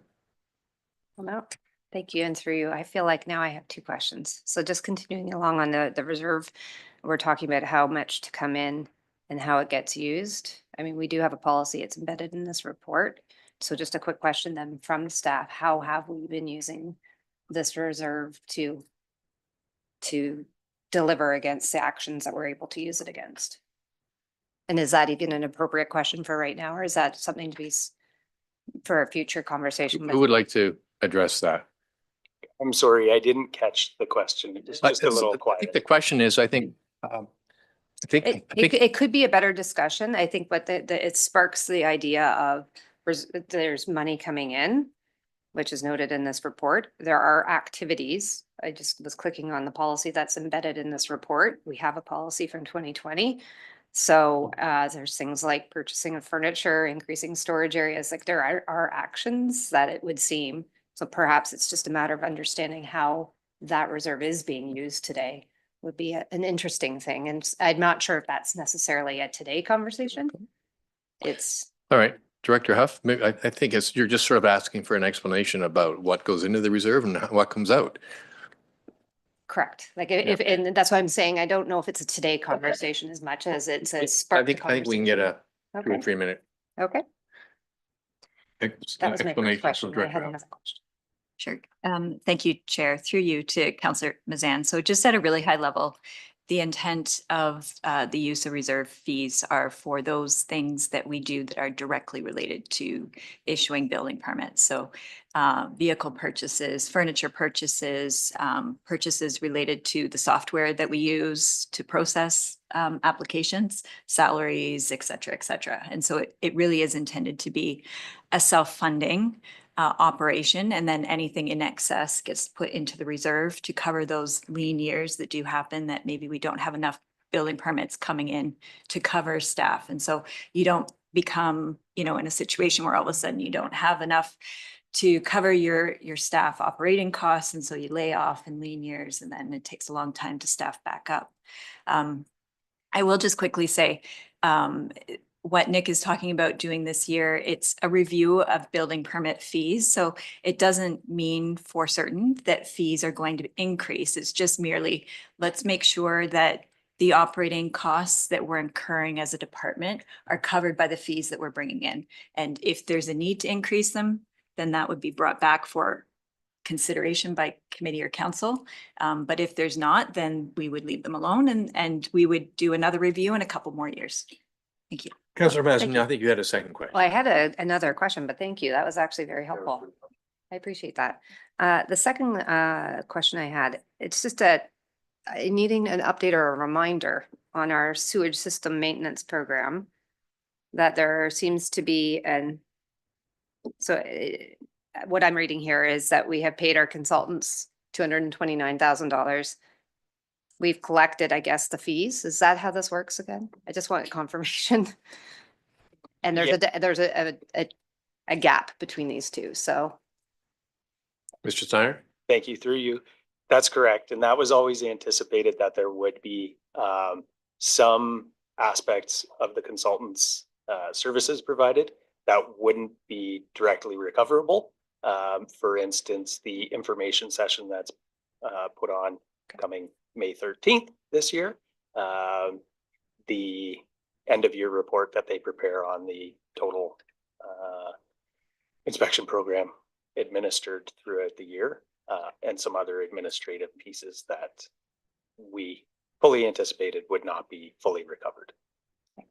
Thank you. Does that? Yes, thank you. I would also like to build on what Director Huff had mentioned about the review in this coming year. There are some administrative pieces that need to be addressed.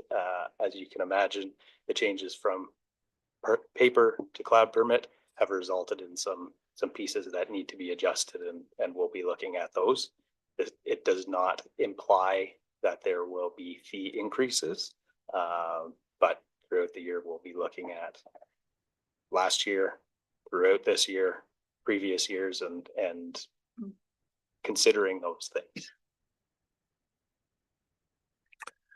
Committee debate, Councillor Roberts. Thank you, Chair.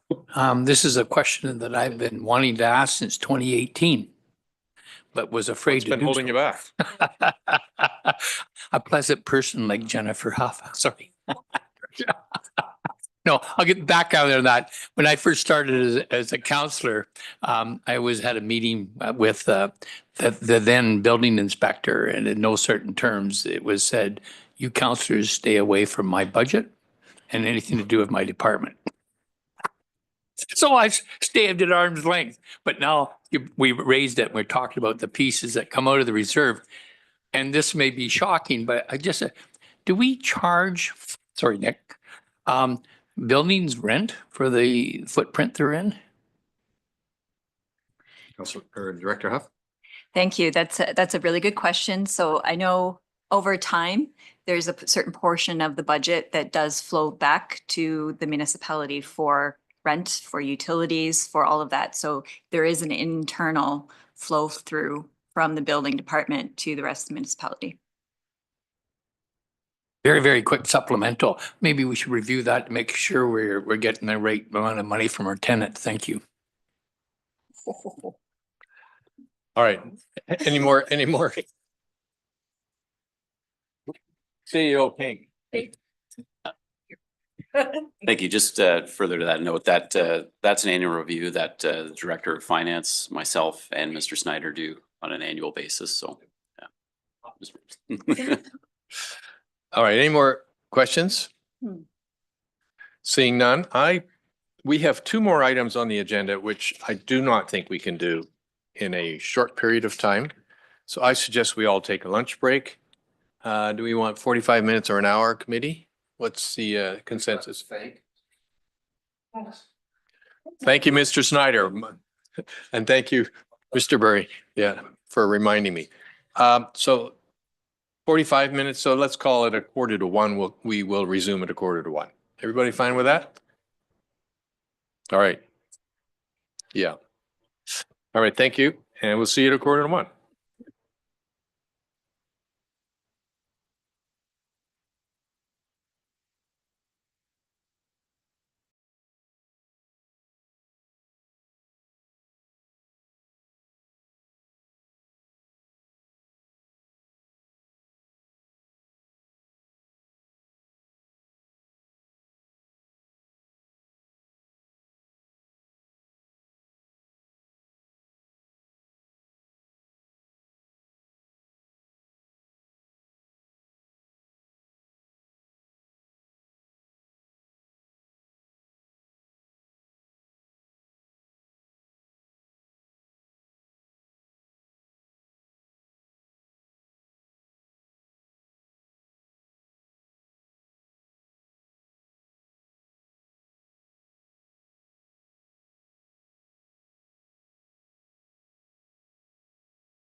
Yeah. My way or the highway. Are we public?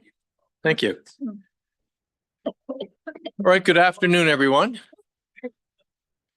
I call this meeting back to order at 12:45. Well, it's because it's a comfortable temperature in here.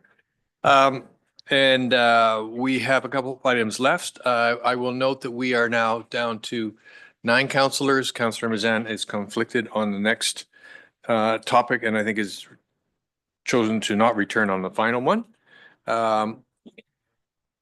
Oh, is she? I'm mistaken. I'm corrected. Very well. And so the next item is our Director of Development Services and Environmental Sustainability. He's going to talk to us about proposed revisions to the short-term rental bylaw.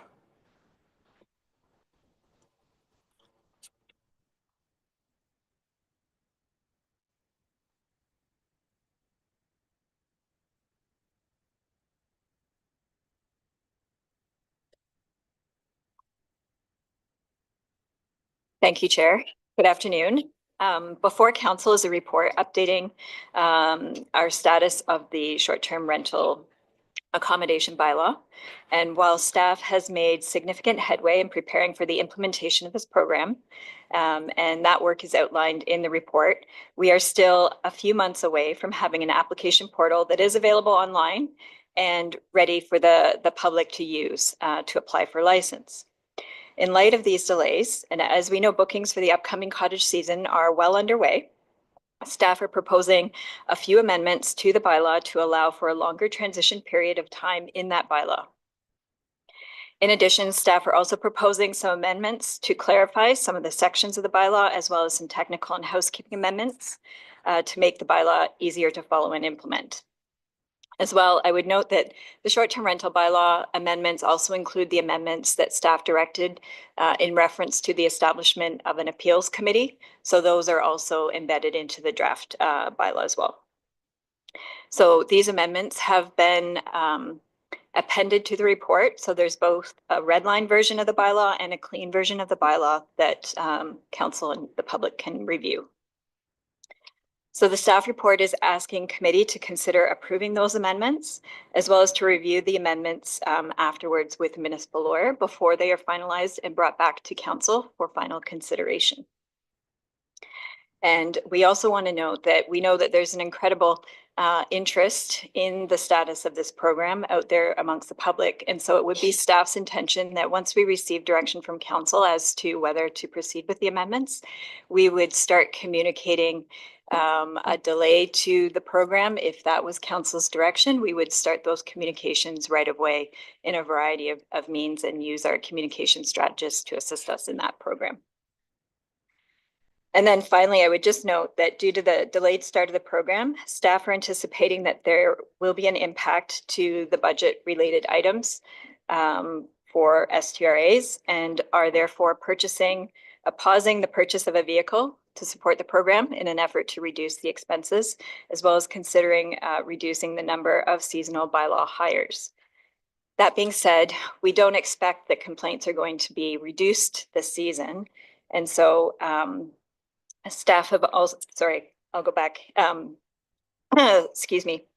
Staff have also included in the report some opportunities that committee might want to consider to incentivize people applying for a license as soon as the portal is open. And so that would assist again with the any kind of budget implications as well. And again, going back to complaints, we're expecting, of course, the same or similar number of complaints related to short-term rentals.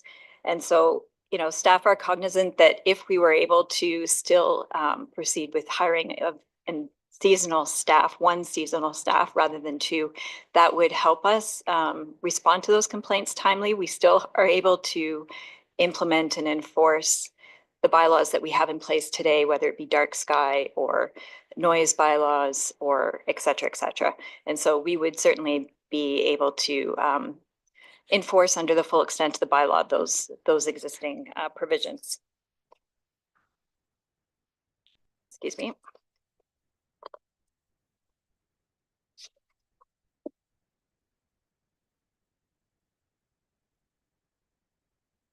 And just lastly, I just want to say that I understand that it was council's direction desire to have this bylaw implemented and in place by January 1st, and it was a tall task to do that implementation on such a quick turnaround.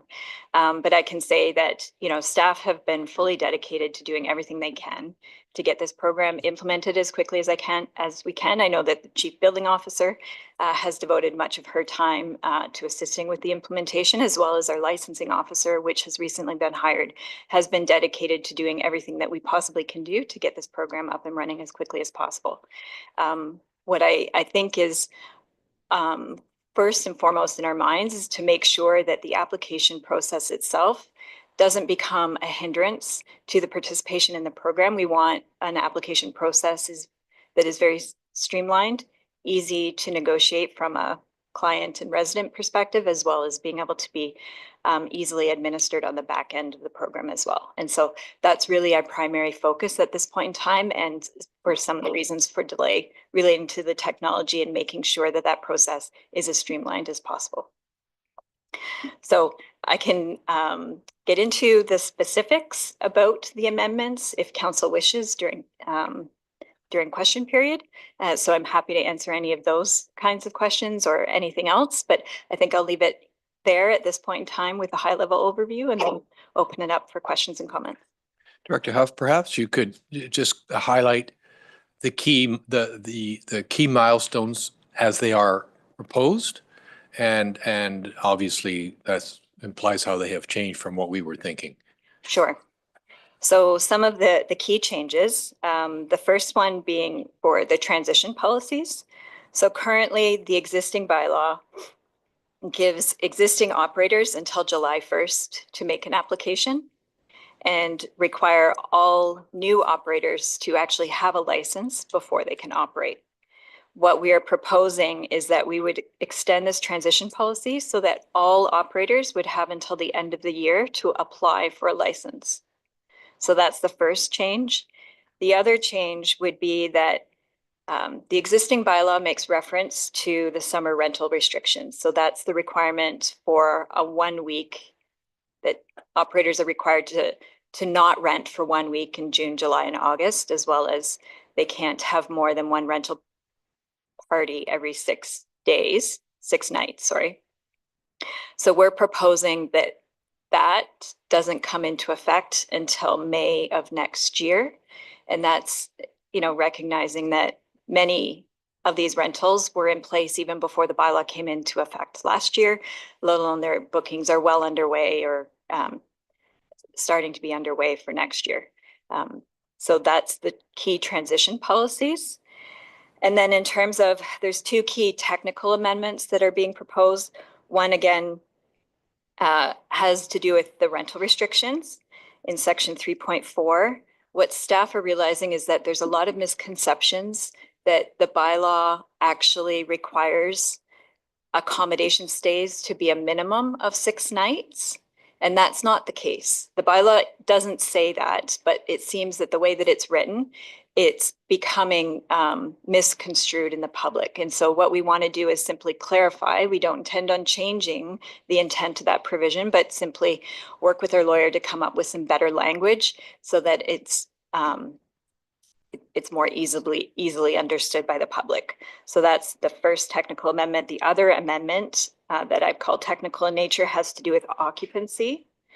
And so currently occupancy is limited to 2 persons per bedroom. Again, we're getting a lot of inquiries, comments, concerns from people that have structures like bunkies on their short-term rental and wondering how that applies and whether or not that's considered a bedroom or not. And so we believe that we've provided some language that provides for flexibility. So the proposal is for the limitation of 2 persons per bedroom would stand unless the applicant was able to provide to the satisfaction of the municipality that it's been designed for an occupancy limit beyond that. So really what would happen is the applicant would have to provide us information about the septic design, and then that would be double checked by the chief building official. And if there's an ability for larger occupancy, we would assign that to that particular rental unit. So that's the second technical amendment. And then the balance of the amendments, what I would call are generally housekeeping. So we've moved some sections around. We haven't changed them, but we've moved them around. We've added some definitions from the zoning bylaw that were referred to just for the sake of clarity. We've added and changed some just made some technical changes. I'll say a few added words here and there just to make sure that the bylaw is more readable. So those are the key ones, if I could. Yep. Thank you very much. That's, I think, certainly for me, that was useful. Councillor Kent. Thank you. Very helpful. You talked about how you want to extend the ability for people to apply till the end of the year. Once you apply, how long does it take for them to then get to the point where they're approved? How long do you expect it should take? Because you want them sort of up and running so that they're in the system in enough time to be able to put their rentals in for the next season. So I'm just wondering whether you need to back that up a little to make sure that they understand up front that they have to be using the system for their new 2026 rentals. Absolutely, through the chair.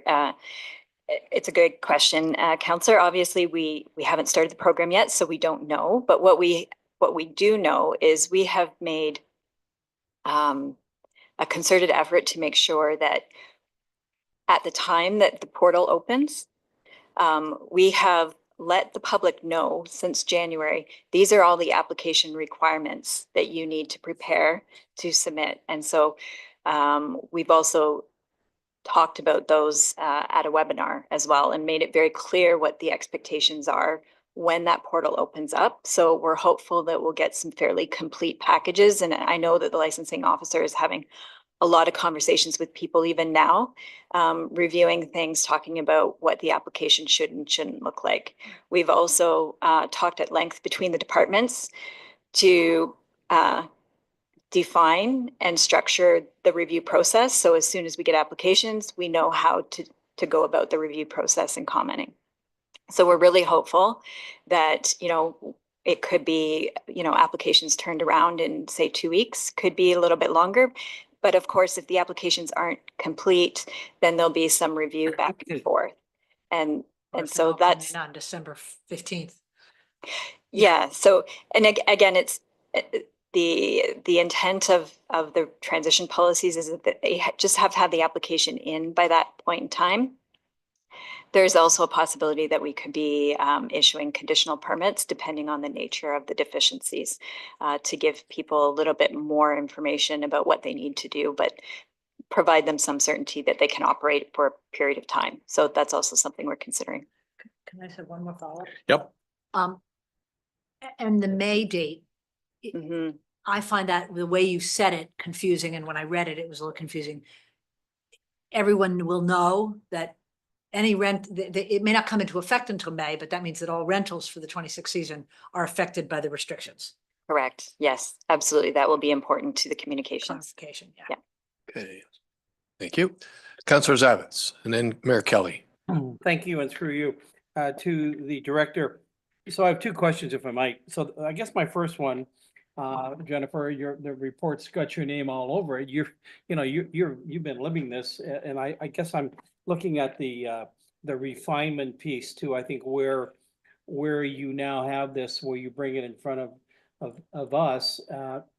I noticed that your recommendation, though, does not include any reference that we would be voting on, does not include any reference to timing or different timing. So am I to believe, as we do often, obviously we side with staff and support your recommendations.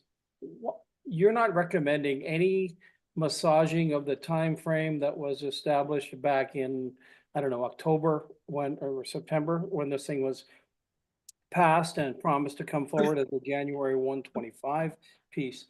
Can you speak to that for just a moment in terms of you clearly have a comfort zone with where things are now, that you wouldn't be asking or suggesting to us that we change the dates on here to say 2026, for example, and just use 2025 as a refinement time frame. Can you speak to that? That was a long question, Oh, sorry. Councillor Zavets. The bylaw is about changing the timeframes. So which timeframe are you talking about? Well, I'm just saying within the recommendation, I'm not seeing a recommendation that would we contemplate not even establishing this as a 2025 activity and use that time to refine it all as we are doing and have it as an implementation for 2026. I guess that's my question of the director. Have there been people yin and yang on that? Is it, and we've decided to use 2025? I mean, because it seems we're gonna have a lot of confusion in my mind to many people, thousands of people, or the 1,000 people out there that are going to be looking at this legislation and trying to figure it out when we're still trying to figure it out. So I guess, Jennifer, maybe that's not a question of you, a fair question of you. Clearly, I guess. I'm still having challenge. Anybody else figuring out this question? Okay, well, sorry. I guess that in terms of the capability piece, I mean, I would hate to unleash anything on our public that isn't clear, concise, and totally understandable. Here we are, it's March 15th, and that's essentially what we have. So, you know, I'm just thinking that people are making plans for 2025. They clearly have made a lot of their plans for 2025. Looks like many are staying here. And we have created quite a bit of confusion around this. So hopefully, maybe, I guess, we'll get clarity today. I was wondering if we had some sort of a hybrid implementation concept that we could discuss perhaps that would allow us to introduce this now, but take that longer time where 2026, everybody's wrapped in by the end of the year. Director Huff, I'll let you try to answer that question. Thank you, Chair. To Councillor Zavitz. So I think what I'm hearing from you is a concern of, you know, whether or not perhaps we just make this bylaw come into effect as of January 1st, 2026. So pause it entirely until 2026, until everything is in place. If I understand, I think the direction that, if perhaps the councillor could confirm if I'm reading that or hearing that correctly. Sure, and thank you for that. If that were to buy the department breathing space to speak with legal, get things in, and get the Granicus piece in order to your satisfaction, get the cars running, et cetera, get the people. I guess what I'm saying, I hate to think that you might be under the gun to get this thing going in 2025. Clearly, if it needs more time, it needs more time, and we all know that that makes a lot of sense. If we're gonna, you know, launch something properly once, I'd hate to get this thing out there and have nothing but, you know, your department be inundated with questions and concerns. And so I guess maybe it's more of a feel of, you know, you're coming forward. Are you feeling pressure to do this because of the bylaw 2025 deadline is my part of that. Do you mean December 2025? Well, you know, let's be honest. I think now, I mean, even now I'm getting calls from people saying, what should I do? And I said, well, you know, we're waiting. You're going to be waiting. People, we're not ready in the spring season. The people coming back are going to be coming back within the next 4 weeks, 6 weeks, 8 weeks. And people that are, you know, we're not in a position to speak in a fulsome manner about this. It may not be till, let's call it July. Maybe we use 2025 as a time to just capture names of people that want to participate. And then so I'm wondering about some sort of a hybrid implementation. Was that considered, I guess, to that end? Director Huff. Thank you, Chair. Through you to Councillor Zavitz. So certainly that's something that we had considered. I think we were cognizant of a desire to get this program running as quickly as possible, knowing that there was a date of a thought that this would be up and running in January of this year. So we were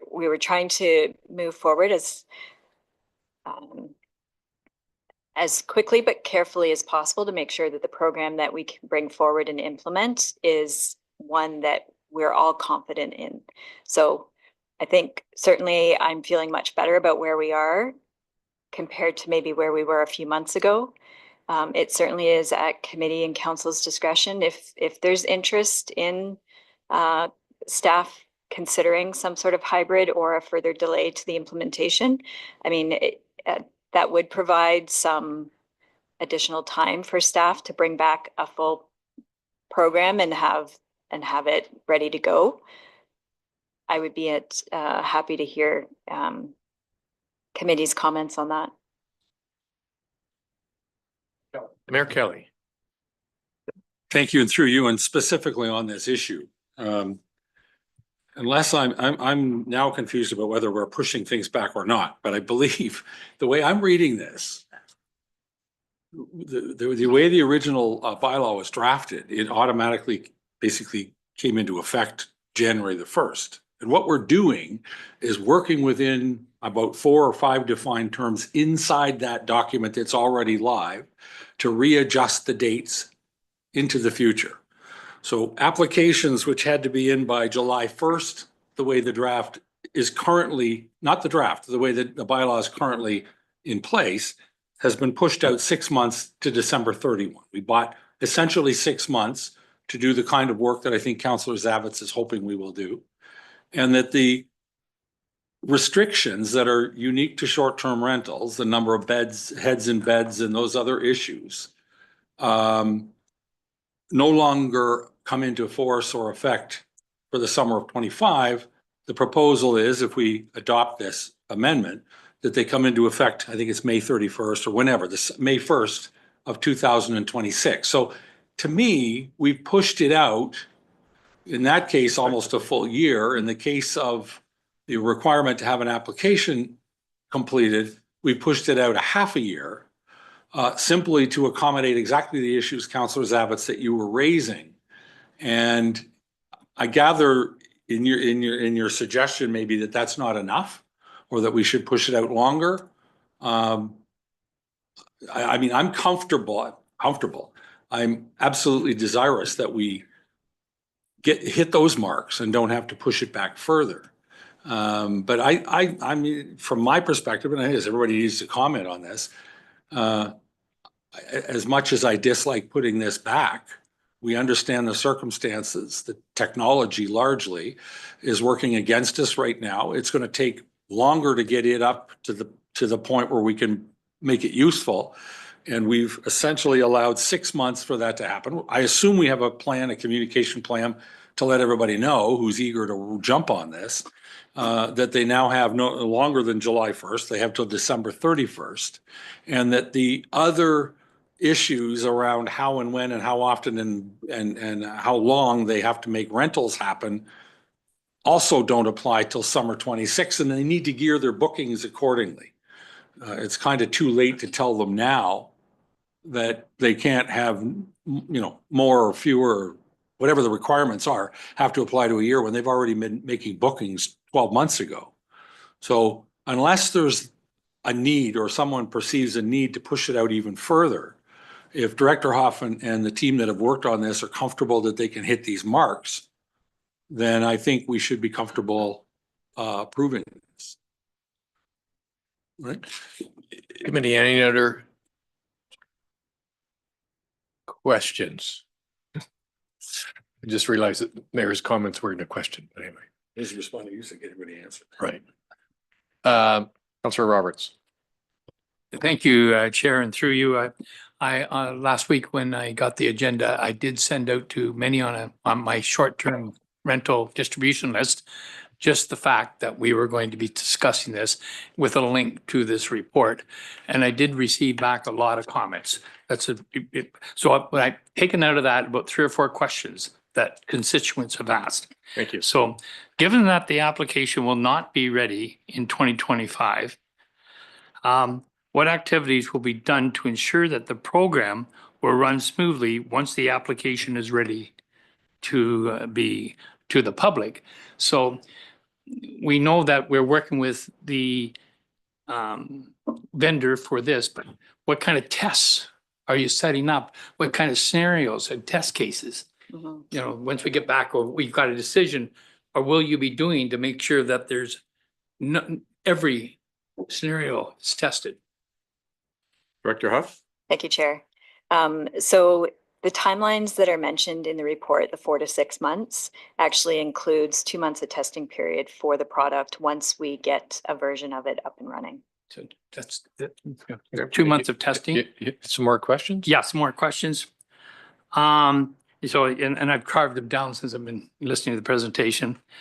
And this is probably the last one and the biggest one is what more can be done in 2025 to ensure that repeat bad actors are immediately fined when there is a repeat violation? Director Huff? Thank you, Chair. So if it's a repeat violation of any of our existing, whether it be dark skies, we do have our chief bylaw officer, and perhaps she can speak to this, but I know that they are very diligent and very aware of the importance of getting compliance with this respect. So maybe the chief bylaw official could come and speak to their process. Ms. Miners? Sure, thank you through the chair. I think the bylaw department would ultimately just kind of proceed as we normally do. We would ask that, you know, anybody who has a concern with a bylaw contravention, they report it to us, and we will investigate it under our current bylaws, whether it's noise or burning, and utilize any enforcement tools that are appropriate for the scenario, whether it's AMPS or warnings or education and stuff. And AMPS does provide for graduating offenses for those multiple offenses. So if there are some continuous bad apples out there, I hope we can help them correct their behavior and bring them into compliance with the bylaw. Committee? Well, let me read the resolution then so we can have some discussion. Moved by Councillor Roberts, seconded by Councillor Nishikawa. Be it resolved that committee approve the updated short-term rental accommodation licensing bylaw as attached as Appendix 3 to report DSES 2025-012, and that a legal review of the updated draft bylaw be obtained and staff be authorized to make any necessary modifications to the draft bylaw as a result, and that the final bylaw be forwarded to council for approval. Committee discussions. Mayor Kelly. Thank you, and through you, and I contemplated framing this as a question, but I couldn't. Here's the thing about this deal. I thought we were going into this and it would be seen as a huge regulatory burden. And the reaction that I'm getting is actually, not from everybody, but from a lot of people, is quite the contrary. There are people who look at it like a new product offering or a new opportunity somehow. And I would hate to lose the goodwill that I think we've generated around this. We've got people who are actually expressing disappointment that they can't go online and register for a license.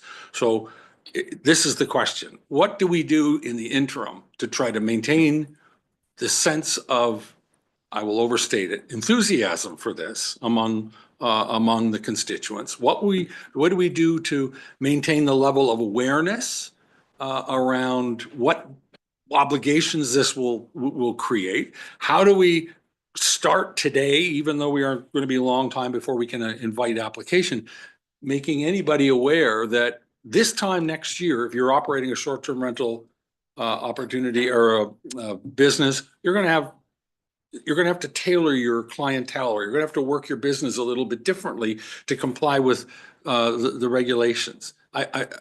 There is some momentum around this that doesn't necessarily stay over time unless we nurture it. And I'd like to think that there's a way for us to think like this as a business opportunity, as a saleable commodity, as something that we can actually,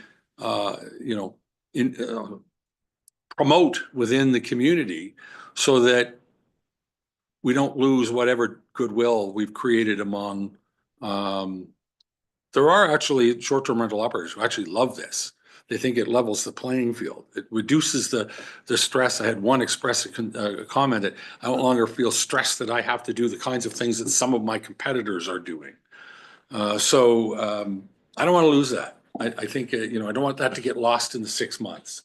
Director Huff, you had mentioned to us in your original report about communication plan and whether you wanted some direction from us or that. I think that's partly tied with what the mayor is saying, and maybe you could expand on that based on the mayor's comments. Sure. Thank you, Chair. So I guess a few things. Certainly a fulsome communication plan is necessary to get the word out that we're considering a delay and what they can expect from the amended bylaw. And I should actually also just quickly note, so because we changed the section orders, proposing to change the section orders, we've been advised that that's not an amendment, that's a repeal and replace situation, just so that we're clear on that. But it is essentially an amendment. So it's really important, I think, to get the word out to those that are starting to market for next year, what types of restrictions they would be looking at. You know, I think education is going to be really important this summer, especially when we get complaints, either from rental operators themselves or their neighbors and things. And so that would be an excellent, I think, opportunity for students to focus on making that a priority, providing communications, whether it's pamphlets or things that really outline what those regulations are going to be, that they'll be subject to. And as well, you know, if there's a consideration that committee wants to bring forward a way to incentivize people to apply early, that's something also that we could start communicating out. And I know two of the options is just, it could be a simple reduction in the fee, but it could also be something like if you implement certain environmental measures and you can provide the municipality with documentation to that effect, then maybe you can do that early, submit that to us, and we would hold it at the point that you submit an application, and that would get you a discount. So those are some ideas that we've kicked around. Certainly some modifications to the fees would trigger, you know, we'd bring back an amendment to the fees bylaw to implement that if that was committee's direction. But those are just some thoughts, I guess. I think the education piece is really important. Councillor Roberts. Thank you, Chair. I have two comments to make. One based on the chief bylaw officer's comment. It was a question, a concern from the public that yet we're waiting another year. We've been 10 years trying to get this done. But still, I have my neighbors that are, or I'm living in a bad situation. What the chief bylaw officer said is that we have the AMPS program, and the AMPS program will be used to go after the repeat offenders that are every weekend doing this. So for the public that's listening, I encourage them to use the report a concern button that's in the bylaw, underneath the bylaw page, for each unique occurrence or repeat occurrence, and send it to bylaw. And bylaw will follow up and give you a response. And that will be the history that they would need for the AMPS program. So that's my first comment on this. The second one is something I'd heard from Director Huff on budget. And for the last 6 or 7 years we've been here, we know that enforcement has been a big challenge within the township. And I'm thinking that you'll need these bylaw officers either this year or next year. So I would seize this opportunity to get that extra vehicle and get a running start on this and use those bylaw officers to enforce our current bylaws that we have. And that's my suggestion to staff. Thank you. Committee, any other discussion? Councillor Kent. Thank you. And through you, I I understood from some discussion I'd heard that one of the primary reasons for the delay are issues with the software provider. Can you just give us a little background on what's going on there and why you think it's tackleable or fixable between now and December? Thank you through the chair. So perhaps I'll respond at a high level. So really, we have in our mind an application portal that is easy to navigate from a customer service perspective. And so we have been working with the software provider to ensure that their offering does do what we want it to do and does do what, the contract language described it as being. And so there's been some back and forth on that. And so staff have investigated, working with them as well as some other options. And so we're comfortable that, one way or the other, we'll have a product that meets our requirements. It just has taken a little bit of time to meet with all of the various parties with the software provider. There's so many different arms and specialists that we need to talk to, and on our end as well with our own IT as well as the district IT. So it's taken some time. Are our requests very different from what other townships have asked for? No, through the chair, I don't think they are. No. Thank you. Councillor Edwards. Yes, thank you. With the software provider, like, are they doing Blue Mountain and Bracebridge and all the other ones that are in there? Like, they should have something set up, you would think, after all these years, because Blue Mountain's been doing it for years, and they should be able to say, here's the package and start. So I'm really concerned with that.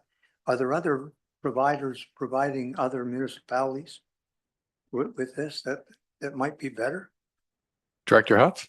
Through the chair, certainly your point is well taken. Yes, we have investigated a number of options. There are other providers out there, and so that's one consideration. Okay.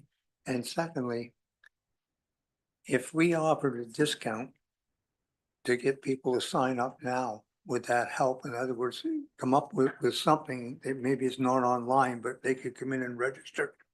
And that even if you said, okay, you get 25 and 26 for $1,400 for the two, rather than $1,000 each year.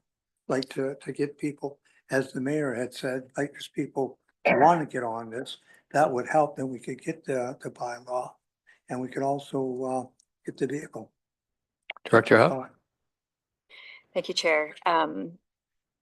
Yes, so I think we would want to perhaps take that back and flesh it out a little bit more for committee, what that would look like.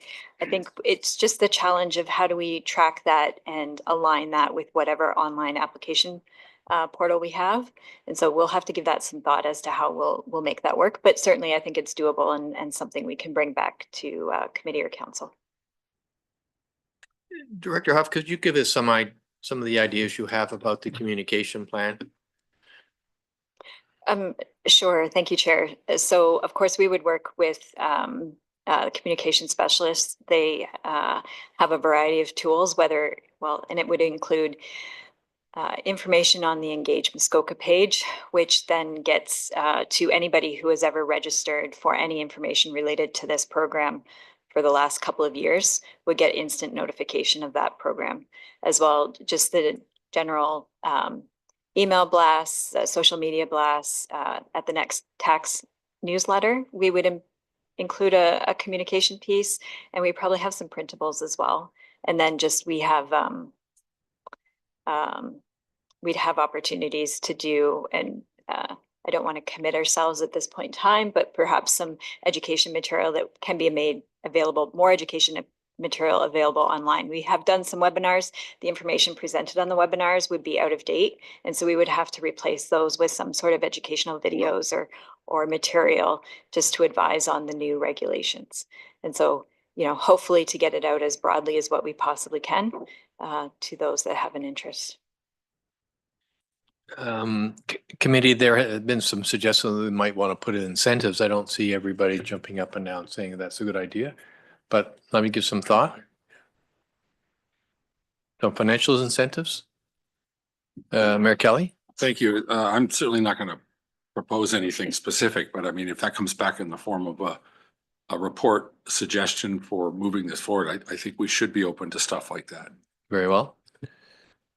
My only thought is that if the Councillor system's Kent? not ready to capture the input, I'd hate to have people incentivized to give all the information in and then we can't manage it.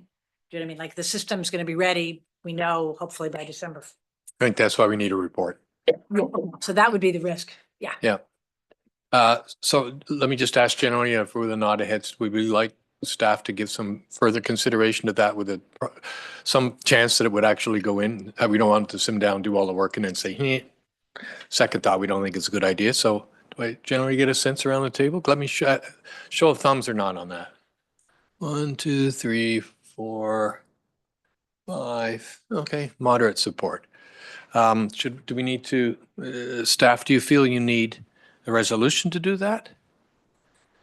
Director Huff? I think I've heard the direction from the committee. We'll prepare a report. I think it can be separate from the one being considered today. Yes. It can be a separate matter brought forward at a later date. All right. Okay, I have called committee. I'll just one more call for questions or discussions. I'm going to call the question. Director Pink. CAO Pink. Thank you. I think Pink. staff is very cognizant of the budgetary implications of not accruing the revenue from the implementation of this program in 2025. But I am hearing a number of comments surrounding keeping the momentum and enhancing communications so that the community is aware. I'm hearing comments surrounding enhanced bylaw enforcement for those who may be repeat offenders of other bylaw violations. You will note in the financial implications section, 2 additional seasonal bylaw staff were included in the budget. Again, staff are very cognizant of not accruing the revenue, and we're contemplating all the savings, including those 2 seasonal staff. I'm just wondering, given the comments I'm hearing on the table, is council receptive to perhaps the additional seasonal bylaw officer to assist with the activities and comments around the table? Just looking for some feedback if any committee members had. Councillor Nishikawa on that topic. I would be in favor of having a part-time seasonal staff member this coming year, because honestly, I think all of this is bylaw related and we just need somebody to address those things. Other committee members? Mayor Kelly? I just want to make sure I know what we're being asked. I thought I can't pull it up fast enough. I thought it already contemplated retaining 1 of the proposed 2. And are you suggesting or asking, I guess, whether we would be comfortable putting 2 of 2 on over this? CAO Pink? Thank you. Should have clarified. I apologize for that. So under normal circumstances prior to a short-term rental licensing bylaw, we have hired now for a number of years 1 seasonal bylaw officer. That is continuing and that hire has already been made. In the approved 2025 budget, there's 2 additional seasonal bylaw officers devoted predominantly to the short-term rental licensing program. What I'm suggesting is perhaps 1 of those could still be retained this year to help with implementation, help with enforcement, help with communications. I see some nodding heads, and that's essentially what I was looking for. Thank you. All right, good. All right, seeing no further discussion, I am going to call the question because I've already read the resolution. All those in favor?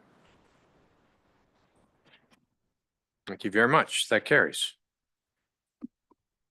Thank you very much, Director Huff. Good report.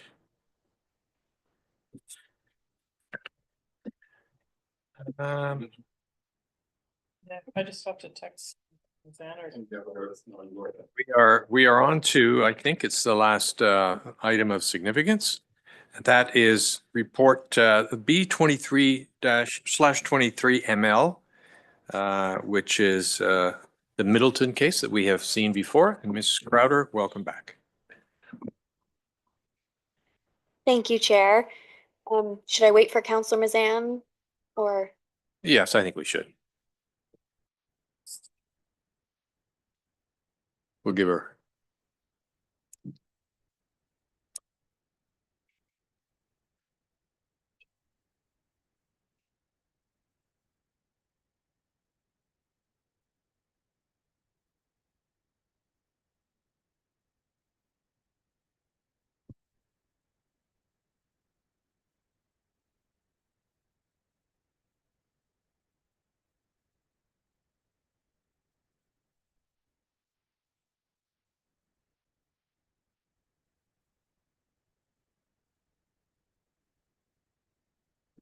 We'll just bear a minute here.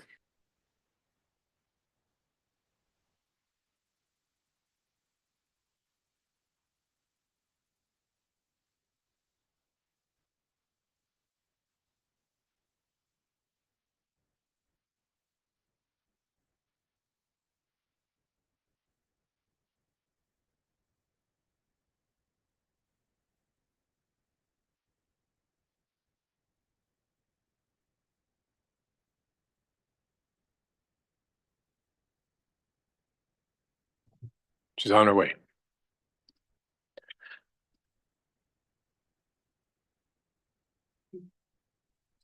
You have little faith. I think she thought you'd be a lot longer.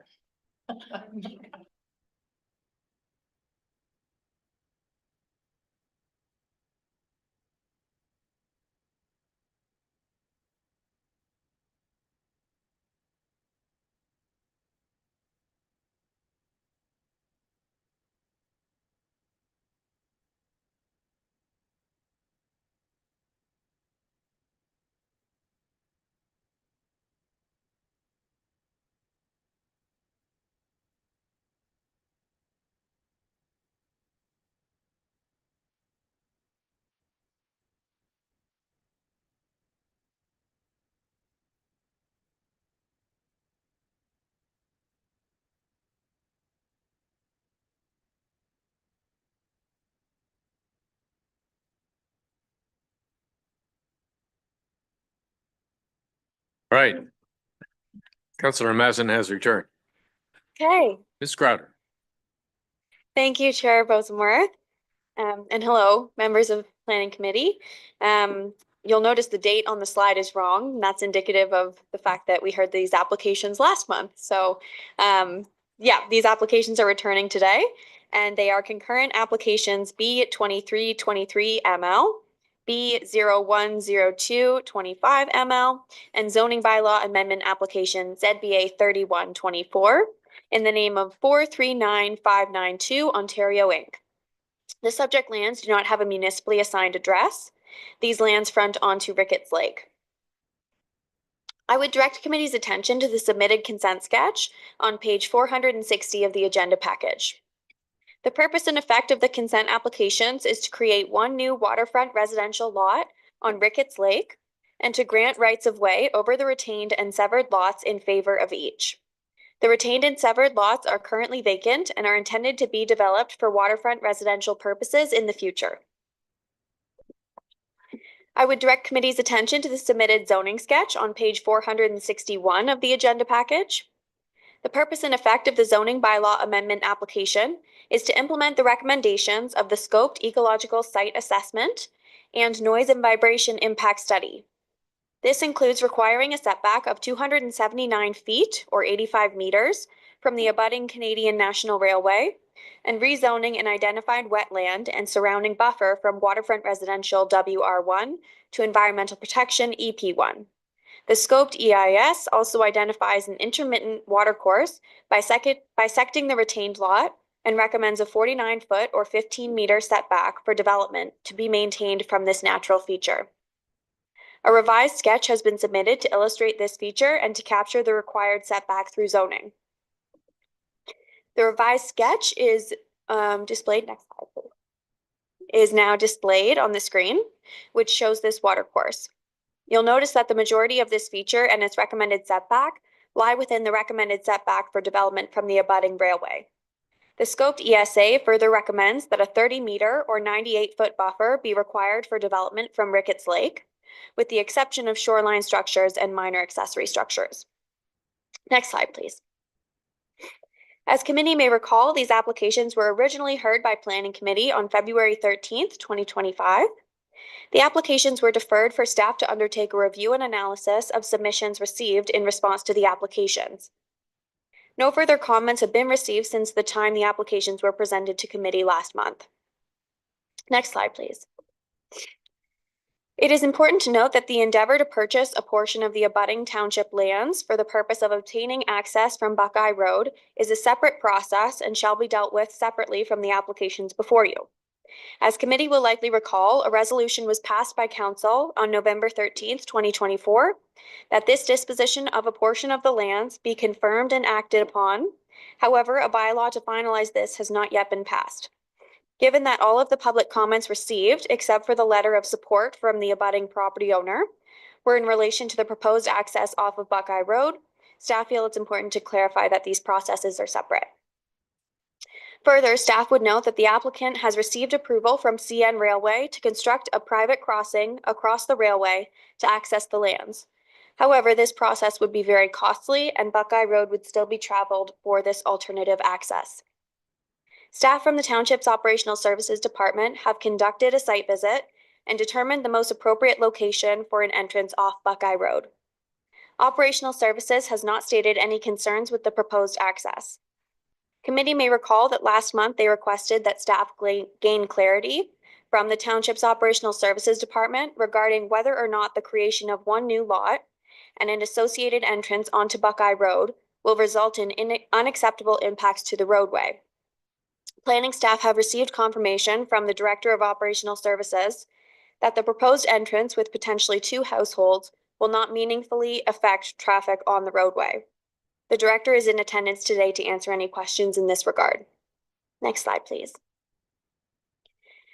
Staff have prepared a detailed report for committee's consideration. Staff recommend that consent application B2323ML be approved subject to the standard conditions of consent, that the township-owned lands be conveyed to the applicant for the purposes of providing direct access to Buckeye Road, that a rezoning be approved to implement the recommendations of the PESA and noise and vibration assessment, that the retained and severed lots be made subject to site plan control, that a consent agreement be entered into to implement the recommendations of the PESA and addendum and recommendations of the noise and vibration assessment. Staff recommend that consent applications B010225ML be approved subject to standard conditions of consent. Lastly, staff further recommend that zoning bylaw amendment application ZBA 3124 be approved, subject to revisions to the bylaw, to require on-land buildings and structures to be set back a minimum of 49.2 feet from the identified intermittent water course, and to require a dwelling, sleeping cabin, and leaching bed distribution pipe to be set back 98.4 feet from Ricketts Lake. Staff have no further comments at this time and are happy to answer any questions from committee. Thank you. Thank you very much, Ms. Crowder. The applicant's agent, I believe, is Mr. Simpson. Is he online and does he wish to present? There we are. Good afternoon, Mr. Simpson. We can't hear you yet. Still not yet? There, I got it. Good. Welcome and your name, address, and you have 5 minutes. Okay, so Wayne Simpson, Senior Planner with Tulloch Engineering, 80 Main Street West, Huntsville, P1H1E9. And here representing the numbered company, the principal of the numbered company is Mr. Wayne Middleton. He might very well be in the audience there today now. And I just wanted to say we have sincerely worked well with the staff on this. It's been a long haul. And Mr. Middleton can attest to that. And I probably have got a few more gray hairs through this process as well. But it was just a complicated situation. It was no reflection on the staff or anything like that. So, but anyway, we're pleased with the recommendations for the consent approvals and the zoning bylaw amendment. The examination by the staff was thorough, and their conclusions were reasonable and appropriate in my professional opinion. And so we hope that the committee might very well approve the 2 consents this afternoon and recommend the zoning bylaw as well. I'm available if you do have any other questions, so thank you. Thank you very much. Do we have anybody online either for or against this application? None? Very well. Committee, questions for Ms. Crowder? Thank you, Chair. Mr. Roberts. Just a very quick one, Ms. Crowder. The gentleman that presented at last meeting, concern with the reuse of the road and the maintenance of the road. Is that road 8091 Lake Joseph Road, is that the road he was having issues with or had concerns with? Ms. Crowder? Through you, Chair, to Councillor Roberts. There were a number of people who attended, but I believe I know the individual you're speaking of. The road was Buckeye Road in and of itself. I don't recall anybody speaking about that private road at the meeting. Just then a follow-up question to Councillor Roberts. Director Calucci. Is which one is this? Sorry, wait till he gets to the podium. Which of these two roads is deemed a seasonal road? Director Calucci? Through you, Mr. Chair. So the Buckeye Road is seasonal up to a certain point, and then the balance of it is year-round maintained. So there is like a little turnaround there. It was maintained up to there, but this entrance is on the seasonal portion. In the seasonal road. Okay, thank you. Committee, Councillor Edwards. Thank you, through the chair. So this entrance would be off of the unmaintained seasonal road then? Like that, it's plowed by the residents past that point, is it? Right, through you, Mr. Director Chair. Calucci. Yes, so this is on the seasonally maintained. So in the summer it's maintained by us, but in the winter it's not maintained by us. So Okay, so in other words, how do the people that are maintaining that road know that the property owners will put into the plowing or that of it, in other words? And I think there was mentioned there's a access off of Big Joe Road that goes right over to that. Would there not be? Director Calucci, do you have an answer to that? And if not, we'll go to the applicant's agent. yeah, I'm not sure about that answer. So Mr. Simpson, could you address the issue of how the seasonally maintained road is maintained in the winter? Yes, Mr. Chairman. Firstly, I'd say that after the meeting last time, we reached out to Mr. D'Souza, who was the spokesperson for that group. Mr. Middleton wanted to touch base with him and say that Mr. Middleton would be supportive of any initiatives they want to introduce, or if they want to have further discussions with the municipality about Buckeye Road. He's certainly willing to participate in any snow plowing done by private citizens. So that dialogue is opened up. The other part of the question was the other access to Lake Joseph Road, or I think that's the name of it anyway. But no, there isn't. Practically speaking, we're awfully darn close, but the road coming into the property to the east of this one, there's no right of way across all of those lots to get to Mr. Middleton's property. It was intended to be that way initially, but through a series of administrative errors, not on the part of the municipality, that didn't come to be. So the access will be to these properties will be off of Buckeye, seasonally maintained portion of Buckeye Road. Thank you very much. Committee. No more questions? Go ahead, Mr. Edwards. So if there's site plan or anything on this, like how do we actually address that there will be some sort of thing with the Buckeye Road Association? Ms. Crowder? Through you, Chair, to Councillor Edwards. It's a private matter. So the municipality wouldn't have any guarantee that Mr. Middleton would partake in that. It sounds like discussions have been ongoing and that Mr. Middleton is open to it, but it is not the municipality's jurisdiction. Thank you very much. Any other questions? If not, I'm going to call the first of three, or read the first of three resolutions. That's the worst. We'll do the heavy lifting first here. All right.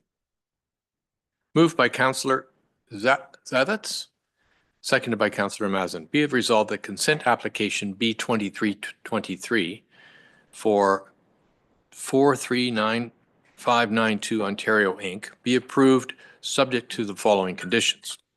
That a satisfactory registrable description of the severed lot together with any required rights of way or easement be submitted to the township along with a registered copy of the reference plan. The confirmation be received that the township is satisfied that the retained and severed lots are satisfactory for on-site sewage disposal and that any problems identified with any existing sewage system be corrected to the satisfaction of the township. The part of the lands known as part of Lot 2 Concession 11 in the former Township of Medora, now the Township of Muskoka Lake, be conveyed to the applicant for the purpose of providing direct access to Buckeye Road, and that the transfer be finalized, or alternatively, that another suitable means of access to the retained and severed lots be secured to the satisfaction of the township, that the availability of an entrance permit for an entrance off of Buckeye Road be confirmed by the Township's Operational Services Department. The cash in lieu of parkland be dedicated to the township in the amount of 5% of the assessed value of the newly created lot or the entire lot, whichever is less. That a rezoning be approved to require an on-land building and structures to be approved to require on-land buildings and structures to be set back a minimum of 49.2 feet or 15 meters from the identified intermittent watercourse, to require a dwelling, sleeping cabin, and leaching bed distribution pipe to be set back 98.4 feet, which is 30 meters, from Rickett Lake, to require a dwelling unit and sleeping cabin be set back 279 feet, which is 85 meters from the abutting Canadian National Railway, and for the identified wetland and buffer to be rezoned to Environmental Protection EP1. And that the retained and severed lots be made subject to site plan control, that the owners enter into a satisfactory consent agreement with the township pursuant to section 51(26) of the Planning Act.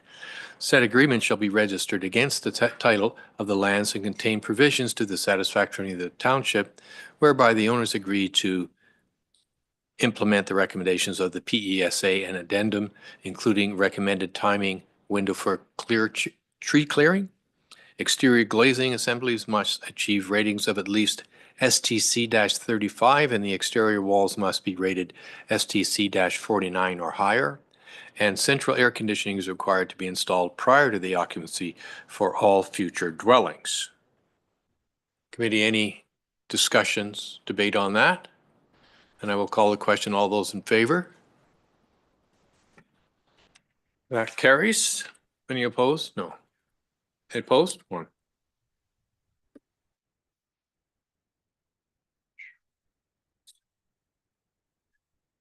It's okay.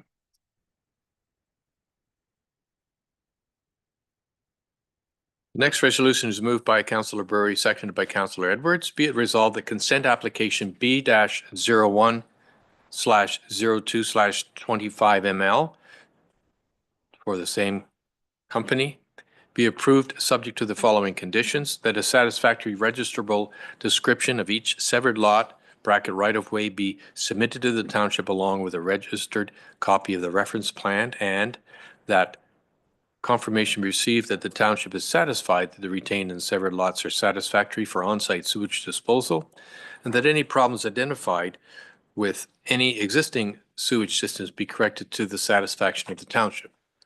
Committee discussions, debate? Seeing none, all those in favor? All those opposed? That carries.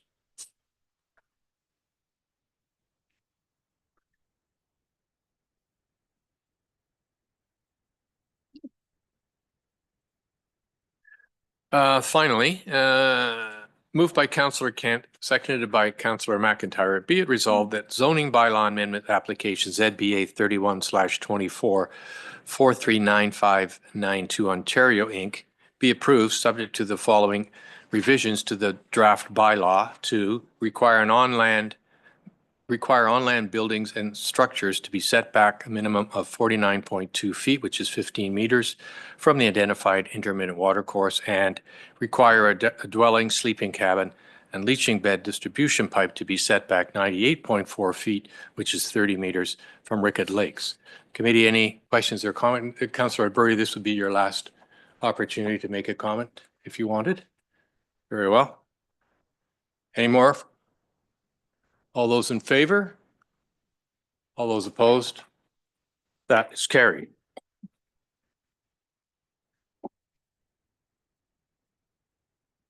All right, are we done? Or do we have another one? Okay, so final items we have on this agenda is Ontario Land Tribunal status updates. Not sure who on staff is going to do that or if we have any to do. Director Pink and Mr. Sharp, do we have any news on that front? Sorry, Director Huff. Got to adjust my habits there. Staff delegated approvals. I don't think there's anything more left on the agenda. Then we have one item left, and that is to close the meeting. Moved by Councillor Burry, seconded by Councillor Zavitz. Be it resolved that the planning committee meeting adjourn at 1:51 p.m. and that the next regular planning committee meeting will be held on Thursday, April the 17th, 2025 at 9 a.m. via an electronically and in-person hybrid format from the council chambers in the beautiful downtown municipal office in Port Carling, Ontario. All those in favor? Carried. And thank you very much.